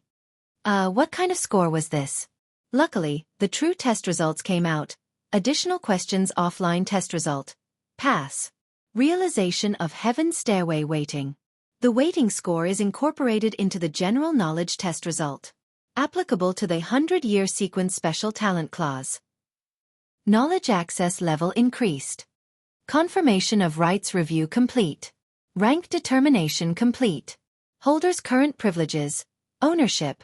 Temporary. Knowledge access. Heaven Stairway Level 4. Tested.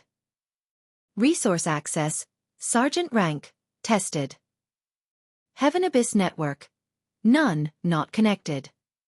Opening corresponding privileges to the database.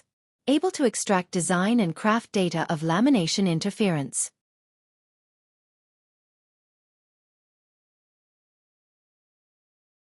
Chapter 8:18. It really wasn't easy. The virtual brain system still remembered this young master's original goal. Luo Nan was a bit stupefied by the series of evaluations and results. He only came back to his senses when he saw the last sentence. He subconsciously let out a sigh of relief. But when he thought about it in detail, he felt a bit unbalanced in his heart. Of the 4 main authorizations, the Heavenly Abyss Network had been disconnected and could be ignored. The remaining 3, knowledge search and resource transfer, had changed from pending detection to detected. Among them, knowledge search had also been upgraded to Celestial Stairway Level 4. He did a set of Heaven Stairway Level 2 tests and obtained the right to check out Heaven Stairway Level 4. It looked pretty good. Bullshit. The core of the test, ownership, didn't change at all from the word to the meaning. He had been tossing and turning for so long, but in the end, he was still a temporary owner.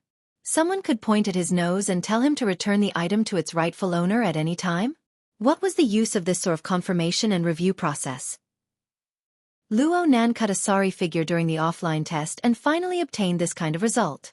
Luo Nan was quite vexed. However, Luo Nan was a good and reasonable child in nature.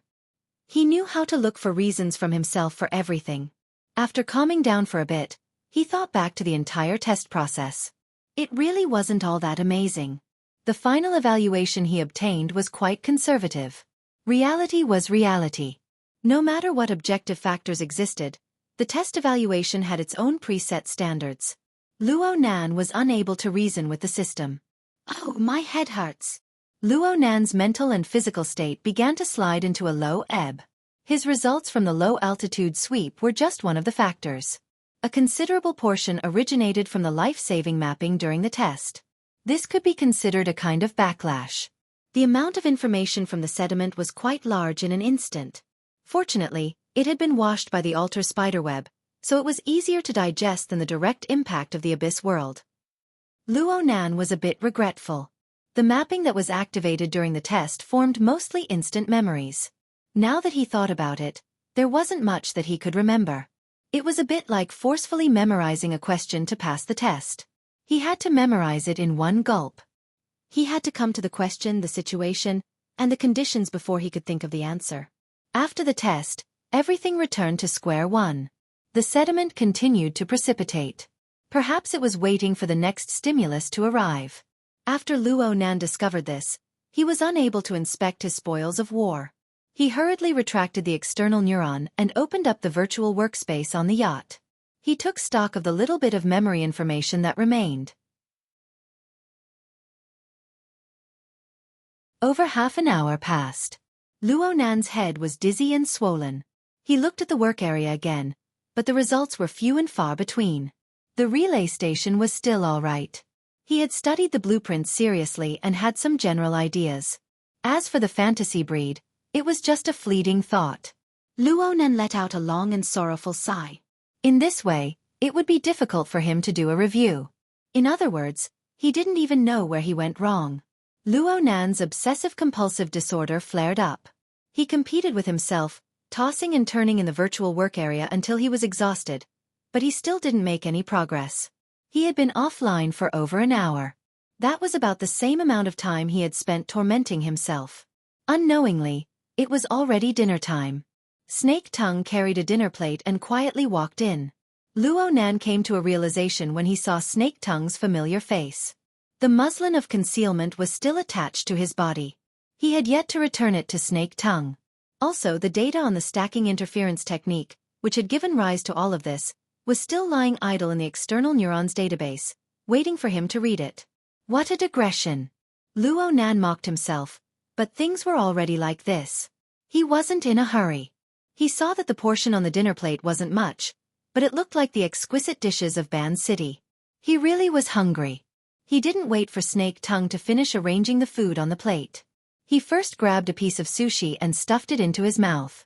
Honestly speaking, he didn't taste much, but the rice ball was quickly digested after entering his stomach. There was a warm and harmonious energy circulating in his stomach. He enjoyed it greatly.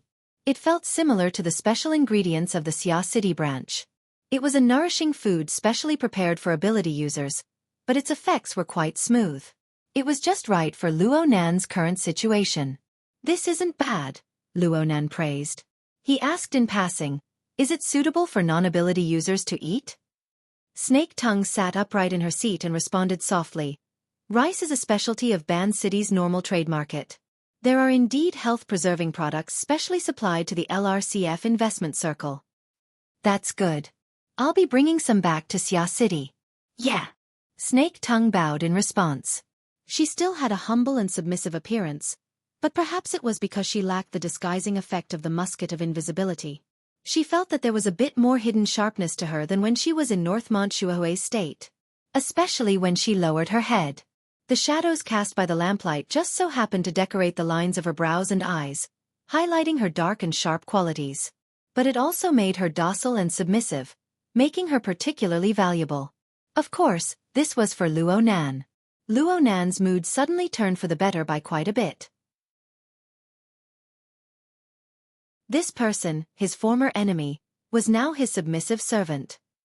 She was clearly a vicious character with a heart like a snake or scorpion, but she was forced to act like this in front of him. Even though she still had pride and schemes deep within her heart, she was like ice shards during the dog days of summer. She couldn't show her face. She couldn't see the light. Luo Nan could easily knead and knead her as he pleased. He could mobilize her joy and fear. He could dictate her life and death. He could browse through every hidden detail. He could even casually smear on them to see a new round of reactions and transformations. Snake Tongue could only passively adapt until she became accustomed to it. Or she could make changes that Luo Nan permitted. She had already done quite well. After the conversation in the bathroom, her corrections were very clear. She knew better than to look at the problems on the psychological level. She certainly still had some unwillingness in the depths of her heart. Her unruliness was still there. Her lofty and unyielding character still existed. The more it was like this, the more painful it was. But she was able to obtain an unending stream of strength from it. She still lacked a bit of conscious self-awareness up until now, as well as a method to efficiently utilize it. So much so that she had suffered a lot of torment for no reason. Luo Nan was unable to help her with this. Frankly speaking, he was quite pleased to see Snake Tongue struggle. Cough. Luo Nan was a bit unaccustomed to suddenly digging out the dark side of his heart. But in this sort of one-sided situation, there was a marvelous calmness that came from letting oneself fly. In any case, his mood had indeed turned for the better. He removed the veil of invisibility from his face and handed it back to Snake Tongue. He even made a joke in passing, "Your acting skills were all trained on Northmont Shuahui, right?" Luo Nan laughed out loud during Snake Tongue's momentary stillness. He pulled out the information related to the lamination interference technology from the virtual brain system. The information wasn't a huge tome, but its form was quite interesting. It was similar to the amalgamation of an experimental diary and a thesis draft. It was a bit messy for other people, but Luo Nan had a solid foundation in configuration. He also had the mindset of a researcher. The entire research train of thought was simply moved before his eyes. Even though there were a few uncommon characters inside that he was unable to recognize and translate, it didn't affect the overall situation. Compared to the experience of the offline test, it was simply the difference between heaven and earth. Luo Nan skimmed through the information and had a preliminary understanding of the context of the entire information. He also quickly grasped the crux of a problem. He raised his eyes and saw that Snake Tongue was just about to leave the room. He shouted, "Wait!" Snake Tongue was already Northmont Shuahui. She raised her head in a slight daze. Her face was even colder and purer than her original appearance. It intersected with her sinister and malicious image from before, forming a rather large visual impact. Luo Nan was stunned for a moment before he said, "Stay here. Help me with some experiments." Yeah. According to the information, the veil of concealment and the veil of silence weren't the carriers of the spirit core for lamination interference technology. Instead, they were just extensions. They weren't made of natural materials, nor did they go through any special processing techniques. They were just true lamination interference spirit cores. They were in a semi-energized state, absorbing the energy of the outside world over the years to carry out the transformation of mass and energy. They were paired with a small portion of special raw materials to weave themselves into strange objects. According to the information, Mr. Liang Lu's original intention in creating the spirit core was to conceal his identity. Therefore, the combat power of the entire set of objects wasn't that great. This was especially true for the transformation and interference axis of the spirit core itself. It was precise and relatively fragile. It would often disintegrate in battle, and it couldn't be mass-produced. It could only be made according to the specific state of the lamination layer and the user's situation. It was a test of thought and skill. Liang Lu's self-evaluation also said that the relevant design ideas and techniques were actually a level higher than the evaluation of the work. However, the repeatability of the spirit core was far too poor, so it could only reach the 4th level of the celestial stairway. It was a step away from the title of nobility. It was quite regretful that he couldn't leave his name in the annals of history. Luo Nan didn't quite understand the background of this technology, but he did understand one thing. The product of lamination interference spirit core was a top-notch concealment equipment. If it was operated properly, the user could even change their characteristics in the mental domain, becoming a completely different person. This kind of ability was seriously overflowing. Wouldn't it be too wasteful to use it purely for concealment? The information also said that as a derivative of the spirit core, the dual muslin and the frame of the body and soul must be highly integrated. Otherwise, the interweaving and changing power would injure the user first. This set a very high requirement for the changes, matching, and blending of the user's body and soul structure. The most interesting thing was that the information wasn't limited to the simple pairing of one person and one object. Instead, it was placed on a broader societal level.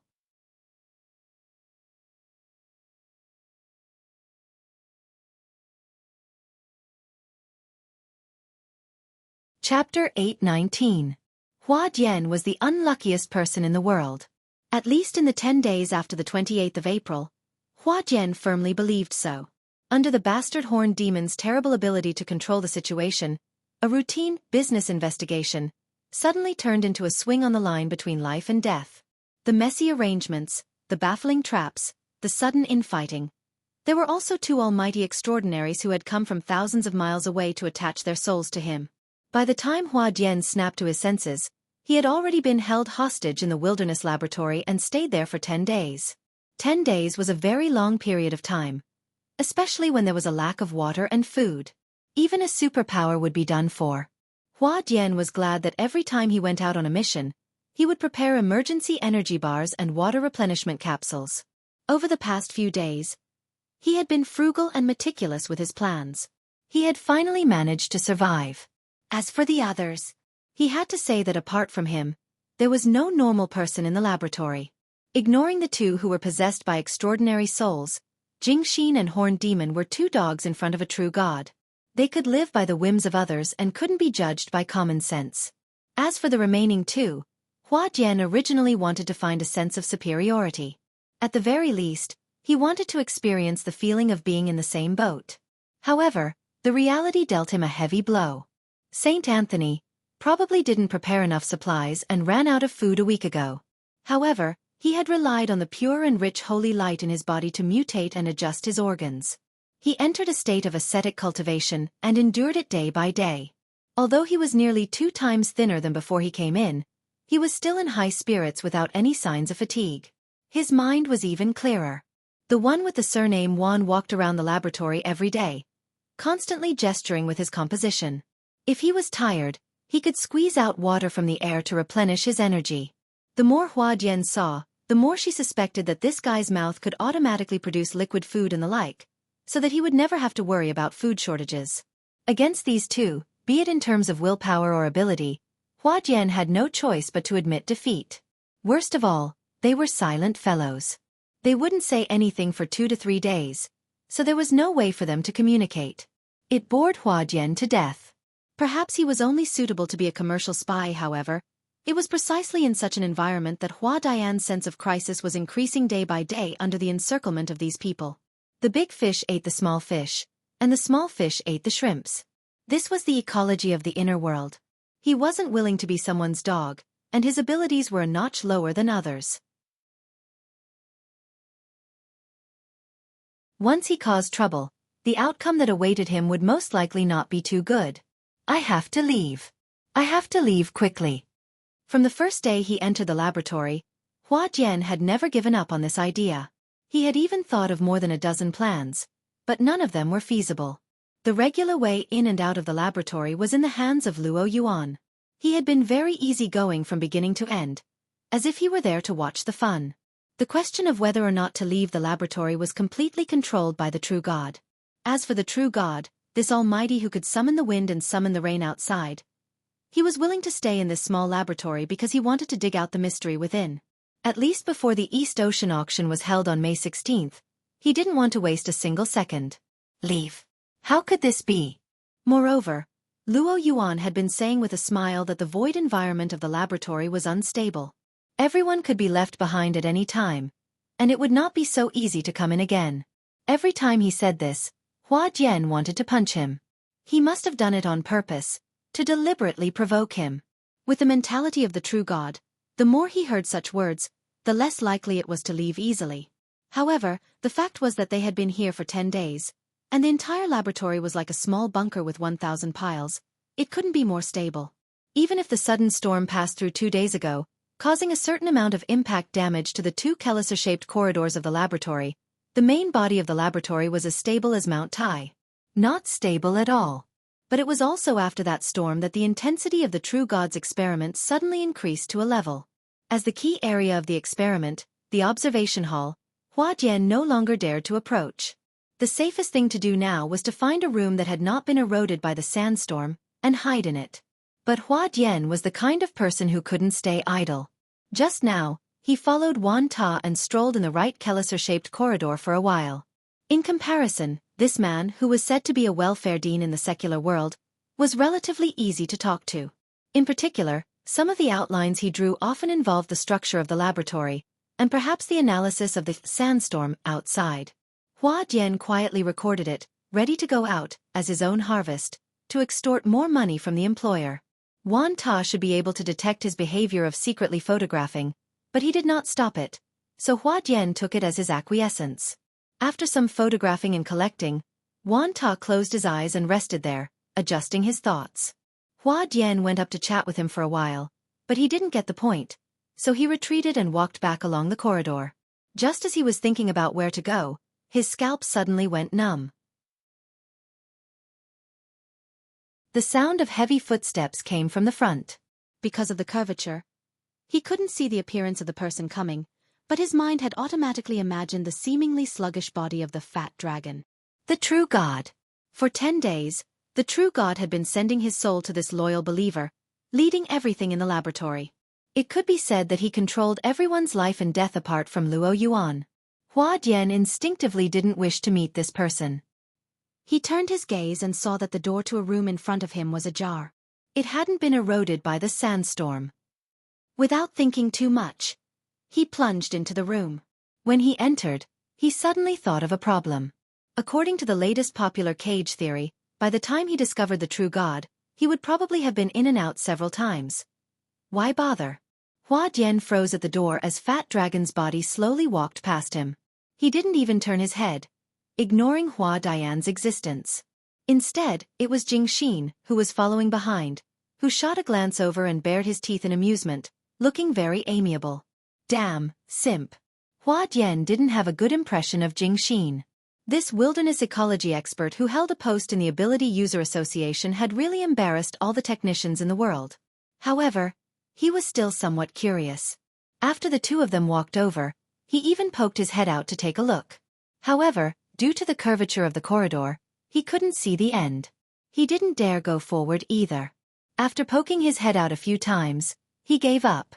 It was also at this moment that Hua Dian suddenly felt that something was amiss.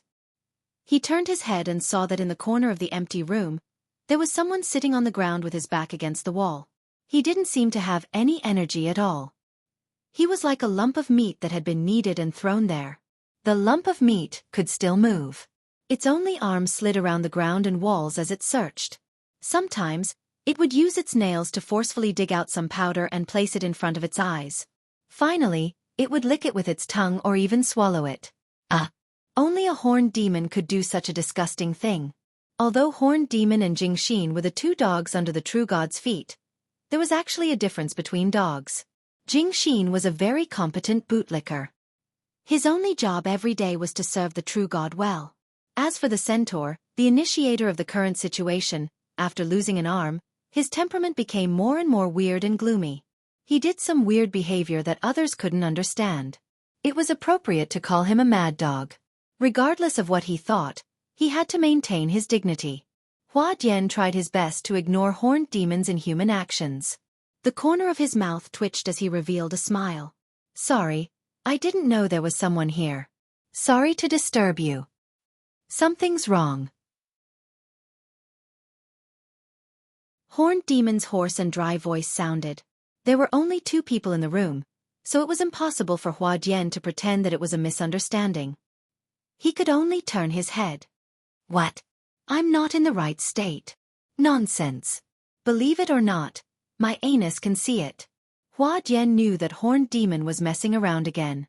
In the past few days, similar situations had happened to him more than once or twice. It was most likely due to the stimulation he received before entering the laboratory that he couldn't resolve. The two transcendents watched coldly, so it was impossible for Hua Dian to get involved. He was only thinking that he might suddenly be bitten if he was in the same room as Horned Demon. Hua Dian had the intention to retreat, so he said with a fake smile, "You're still too tired. Rest a little longer. I won't disturb you." With that said, he turned around and left regardless of Horned Demon's reaction. To his surprise, the moment the door opened, he nearly bumped into someone's face again. Holiest asterisk T, eh? Dr. Jingxin? Jingxin, who had just passed by, was standing outside the door. He was still smiling and looking very friendly. Looking for Horned Demon? He's inside. Hua Dian didn't want to deal with such a person at all. He nodded and smiled before turning to the side to walk out. However, Jingxin didn't make way for him. It was also at this moment that Horned Demon, who was sitting on the ground, let out a long sigh. He slowly got up and walked over, saying strange words that no one could understand. That's how it should be. At this moment, Hua Dian was in no mood to decipher it. As a B-rank ability user, the distance between him and Jingxin had seriously exceeded the normal safe distance. If they happened to meet, it wouldn't be a problem for them to cross paths instantly. However, Jingxin stood there without any intention of making way.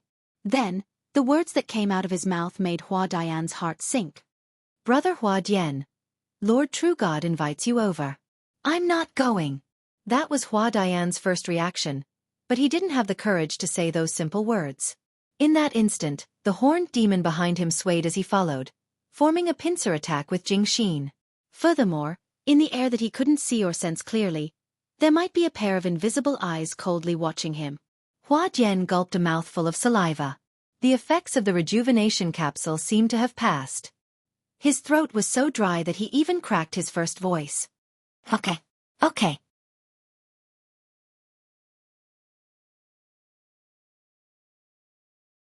Chapter 8:20. Hua Dian hated that the corridor was too short. Before he could sort out the situation in his shocked brain, Fatty Dragon's back was already in front of him. The only thing that comforted him was that he had just remembered that Wan Ta was also here. He had been pondering over the composition at the end of the corridor all this time. If a true god came, the two sides would definitely bump into each other. Hua Dian then realized that there were already 5 people gathered at the end of the corridor. Aside from Luo Yuan and Anthony, everyone else in the laboratory was here. The true god was in charge of everything, and the focus was. Hua Dian's eyelids twitched. The further he got from the end of the corridor, the worse he felt. A slight flow of air that shouldn't have appeared brushed past his cheeks, evoking a certain memory in the depths of his heart. He subconsciously turned his left wrist, but he still felt that it wasn't enough. He used his other hand to touch it, but all he felt was skin, flesh and bone. 10 days ago, when he first arrived at the laboratory, there was a wristwatch on it. It was just that the guide Luo Yuan took it off and threw it into. Hua Dian stopped. The true god and Wanta were conversing in front of him. The effect is okay, right? It didn't completely block the infiltration. The storm 2 days ago caused some changes in the environment. It's fine as long as it's more or less useful. We can adjust and correct it later. The effect isn't obvious. Let's verify it first, then come to a conclusion. I see that you've been researching for the past few days. You came from Xia City. You and Luo Nan often communicate on composition design? Very little. Our communication is more on the use of the brain and the construction of thought and logic. Your relationship isn't bad, huh? It is. From Hua Dian's point of view, the conversation between the two seemed to be spontaneous and flowed naturally, but there was tension and coldness seeping through it. If Hua Dian was purely a bystander, he would be happy to analyze it in detail. But right now, Jing Xin was staring at him with a fake smile, forcing him to move forward. Hua Dian's heart was filled with ominous clouds. Up ahead, at the end of the corridor, there was an even more eye-catching scene aside from the two conversing. The metal door that led to the so-called tree hole was open. Hua Dian felt his scalp tingle as he subconsciously retreated. Jing Xin coughed beside him, wanting to warn him. At this time, Fat Dragon had already turned around. His face was stiff, but his eyes shone with the brilliance of a true god. When the bright light shone on him, Hua Dian's body froze on the spot, motionless.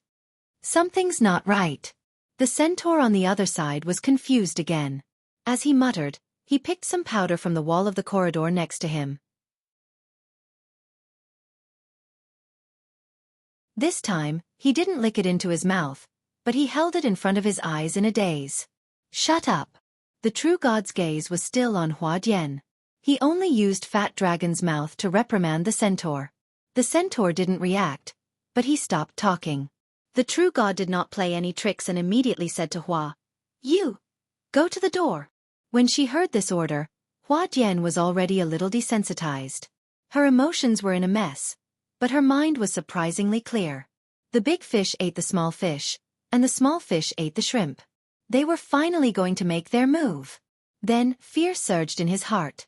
Hey, there's no need to make a fuss. Beside him, Jing Xin slapped him on the shoulder and interrupted him. He even took on an unprecedentedly intimate attitude. It's just an experiment. Just my ass. Hua Dian instinctively reacted and wanted to elbow back.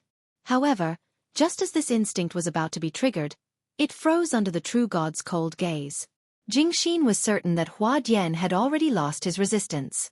He casually hugged Hua Dian's stiff shoulders and persuaded him like a good buddy, "Calm down. You cannot believe in your strength and luck, but you can't doubt His Excellency's abilities. Look, We've already made sufficient preparations here. All you need to do is verify it. Walk in and walk out. It's that simple. Perhaps because he hadn't spoken to his heart's content in a long time, Jingxin's chatterbox trait seemed to be on the verge of erupting. Don't ask why we aren't going. Everyone will understand. Besides, you're the only professional spy here. Come, use your specialty. Go to that tree hole and observe carefully. Tell His Excellency the results. As for the remuneration, it will definitely be enough. His incessant chatter finally attracted the true god's gaze.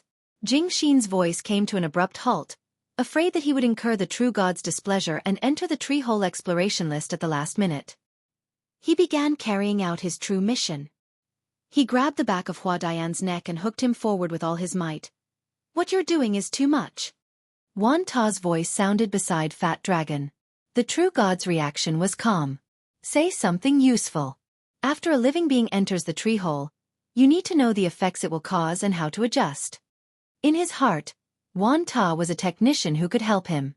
However, Wan Ta's reaction was even more direct. He turned around and walked away, arriving beside Hua Dian in 2 steps. In passing, he smacked Jingxin's arm away. The latter never expected such a situation to occur as his arm slipped from Hua Dian's shoulder. Wan Ta gestured to Hua Dian. Let's go. Hua Dian stood motionless, his mind still in a daze. Jingxin's eyes nearly popped out as he bellowed. Who dares move? Wan Ta reached out to grab Hua Dian's arm and continued forward. Hua Dian finally snapped to his senses. His aura, which had been repressed by the true god, came to life as he began exerting strength from his feet. But at that moment, he clearly saw Fat Dragon's muscular body distort at the end of the corridor.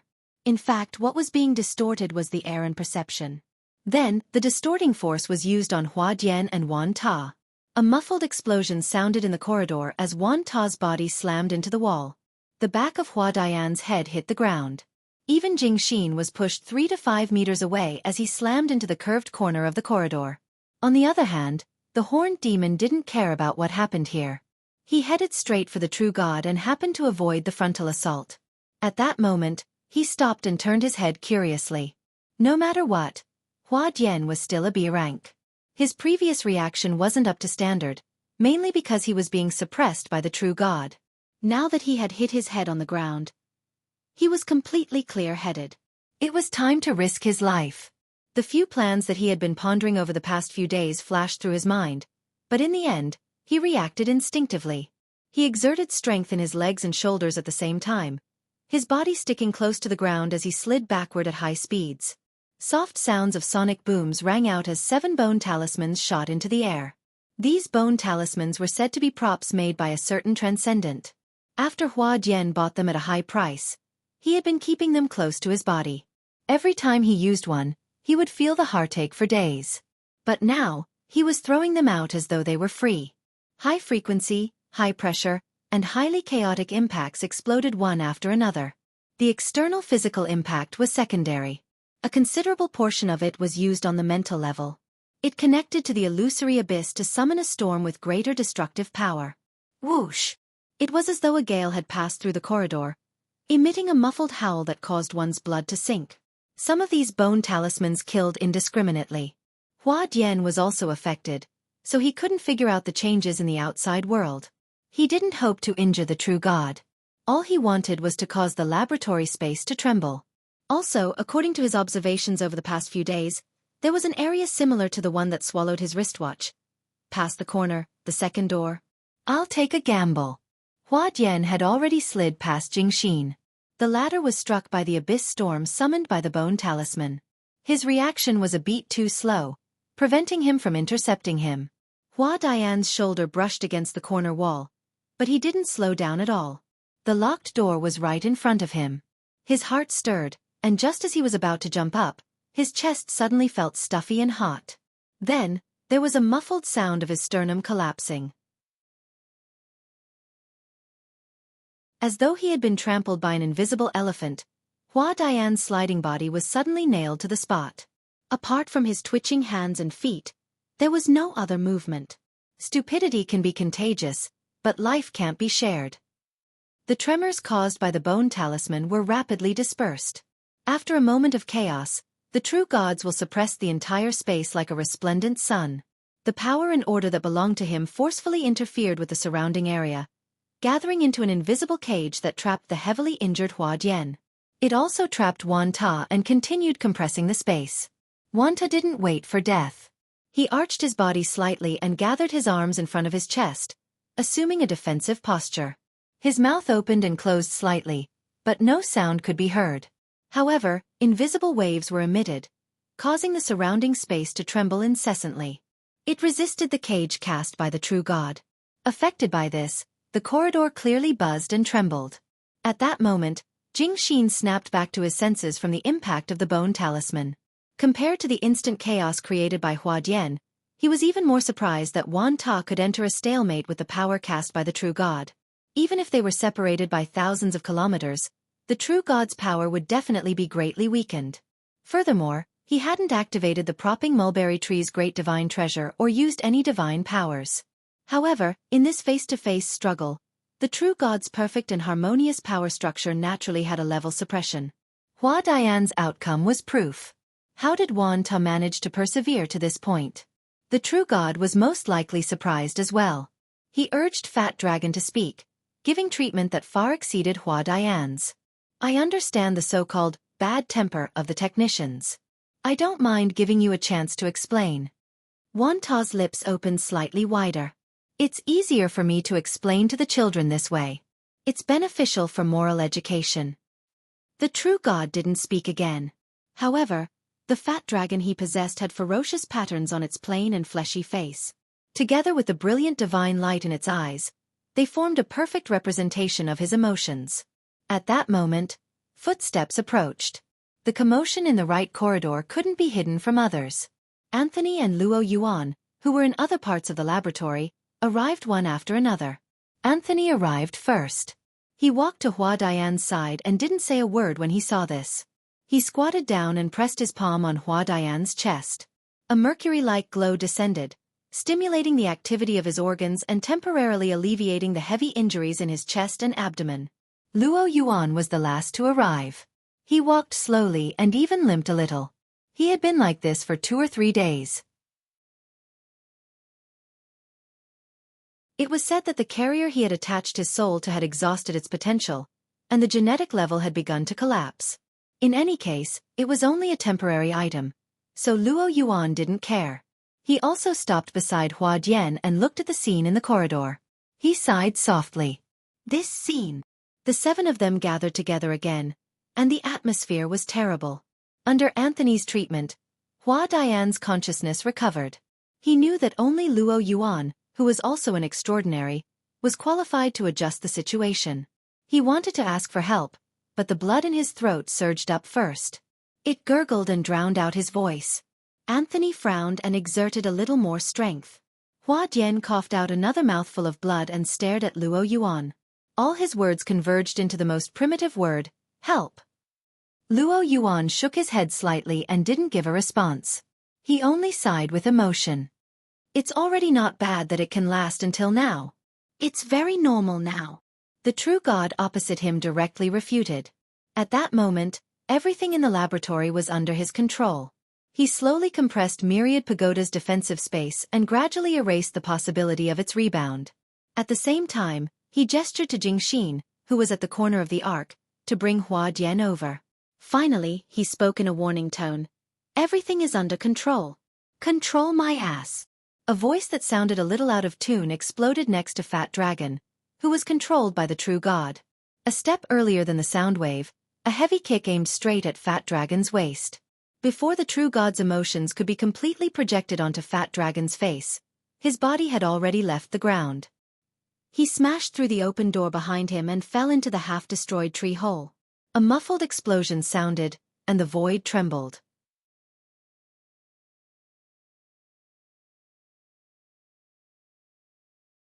Chapter 821. The scene in front of him went from light to darkness, then from darkness to light, from the distorted laboratory environment to the illogical sandstorm fragments, then to the familiar sky and land. Finally, there were turbid water waves and bitter liquid that poured into his mouth and nose. Hua Dian floated in the water. His chest and abdomen seemed to have been splashed with sulfuric acid. He was in so much pain that his hands and feet twitched. He couldn't stop coughing, bringing out the blood in his lungs and salty water in his esophagus and trachea. The current pain, as well as the possible fatal infection and injury that followed, consumed most of his energy. His mind was also in a mess, but as long as the last scene in the laboratory continued to flash in his mind, Hua Dian's future days could be lived with a smile. Awesome, it's awesome. To think that a true god would have such a day. At that moment, the true god and fat dragon, whose soul was attached to them, were kicked into the treehole's ruins by the crazy horned demon. As it turned out, Jing Xin's words couldn't be trusted at all. What adequate preparation? It was just a pile of dog shit. At that moment, the true god personally swallowed it. Ayaya, to think that fat dragon was in between. What a pity. Of course, it was impossible for the true god to swallow his *T. The moment he fell into the tree hole or even the sandstorm, a mental storm erupted and swept through the entire laboratory. The scene of Luo Yuan's prophecy came as scheduled. The void structure of the laboratory was distorted and leaking everywhere. A large number of cracks expelled everyone present into the unfathomable void crevice. Hua Dian still remembered that Luo Yuan had mentioned a few unlucky people who shared the same fate as him. From the current situation, he was considered one of the luckier ones among his kind. After being ejected from the laboratory, he followed an incomprehensible tunnel and passed through the void barrier, returning to the familiar Earth spacetime. Furthermore, he fell into a plateau saltwater lake, reducing the impact. There was no need to consider radiation pollution for the time being. Bam! There was a dull sound of water beside him. Someone was a step behind Hua Dian and crashed into the saltwater lake. They quickly discovered him and reached out to pull him up by the shoulder. Hua Dian was shocked at first, but when he rolled his eyes and barely recognized the person's silhouette, he relaxed and complained vaguely, "You almost killed me just now." The other party didn't respond. Hua Dian was carried ashore and lay in the mud on the shore. Then, the other party ignored him. "Do you have to be so ruthless?" Hua Dian's throat was foaming with dirty water and blood, and her vision was blurred. She only saw the man standing by the shore of the lake, reaching out his hand to confirm the position of the setting sun. Then he gestured in the air with an incomprehensible pattern, continuing his usual practice in the laboratory, as if he was calculating something. "Hey, Wan Ta, Dean Wan, someone is really going to die here." Several seconds later, Vanta, who had finished some calculations, finally responded, "Anthony's emergency response is very good. When I pulled you up, I also performed bone setting and partial coagulation for you with the help of the buoyancy of the water. You won't die." It's true. Hua Dian also noticed that when he was first injured, it was difficult for him to even speak. He felt as if his heart and lungs had been destroyed by the inverted sternum. But now, other than being infected, everything seemed to be fine. He swallowed a mouthful of blood and said, "Thank you."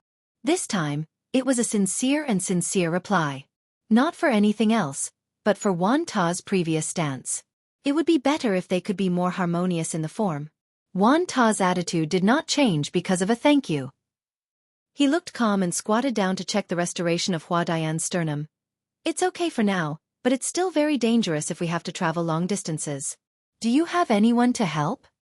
If my team is patient enough, contact them. It's best if they can arrive quickly. If I'm not wrong, we were randomly projected within a radius of more than 70 kilometers, which is not far from each other." The true god is a bit embarrassed at the moment, but mainly because Fat Dragon is trapped in the sandstorm, and he doesn't want to lose such a high-quality believer. "Once we slow down, we probably won't be able to escape." F***CK. Hua Dian immediately operated the communicator and established contact with his team. Fortunately, he had a good character. The communication was quickly connected, and both sides confirmed each other's position. It will take at least 40 minutes for them to send the shuttle over. It will take longer if they fly covertly. Wan Ta replied with an "oh," and did not show much emotion. He did not care about the muddy environment of the lake and sat next to Hua Dian. "Lend me your communicator." "My communicator is broken." Hua Dian quickly handed over the communicator and unlocked the permission. "Just use it." "Do you have anyone to help you? Can it be faster?"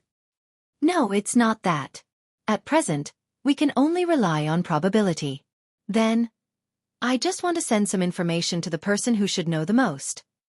Hua Jian did not understand at first. When he came back to his senses, Wan Ta had already sent the message and threw the communicator back. Hey, you are not sending it to Professor Luo, are you? Wan Ta did not answer, but Hua Jian already knew the answer. He felt pain in his chest again. If this message is sent, the auction on the high seas will collapse in the blink of an eye. Do you know that? Wan Ta did not respond.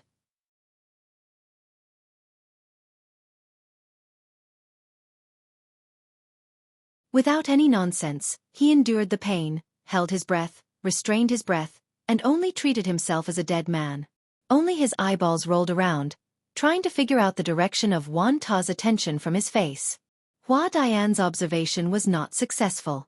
It was because he had been ejected here before, and he had no concept of the surrounding environment. The range of his spiritual sensing was obviously far from Wan Ta's.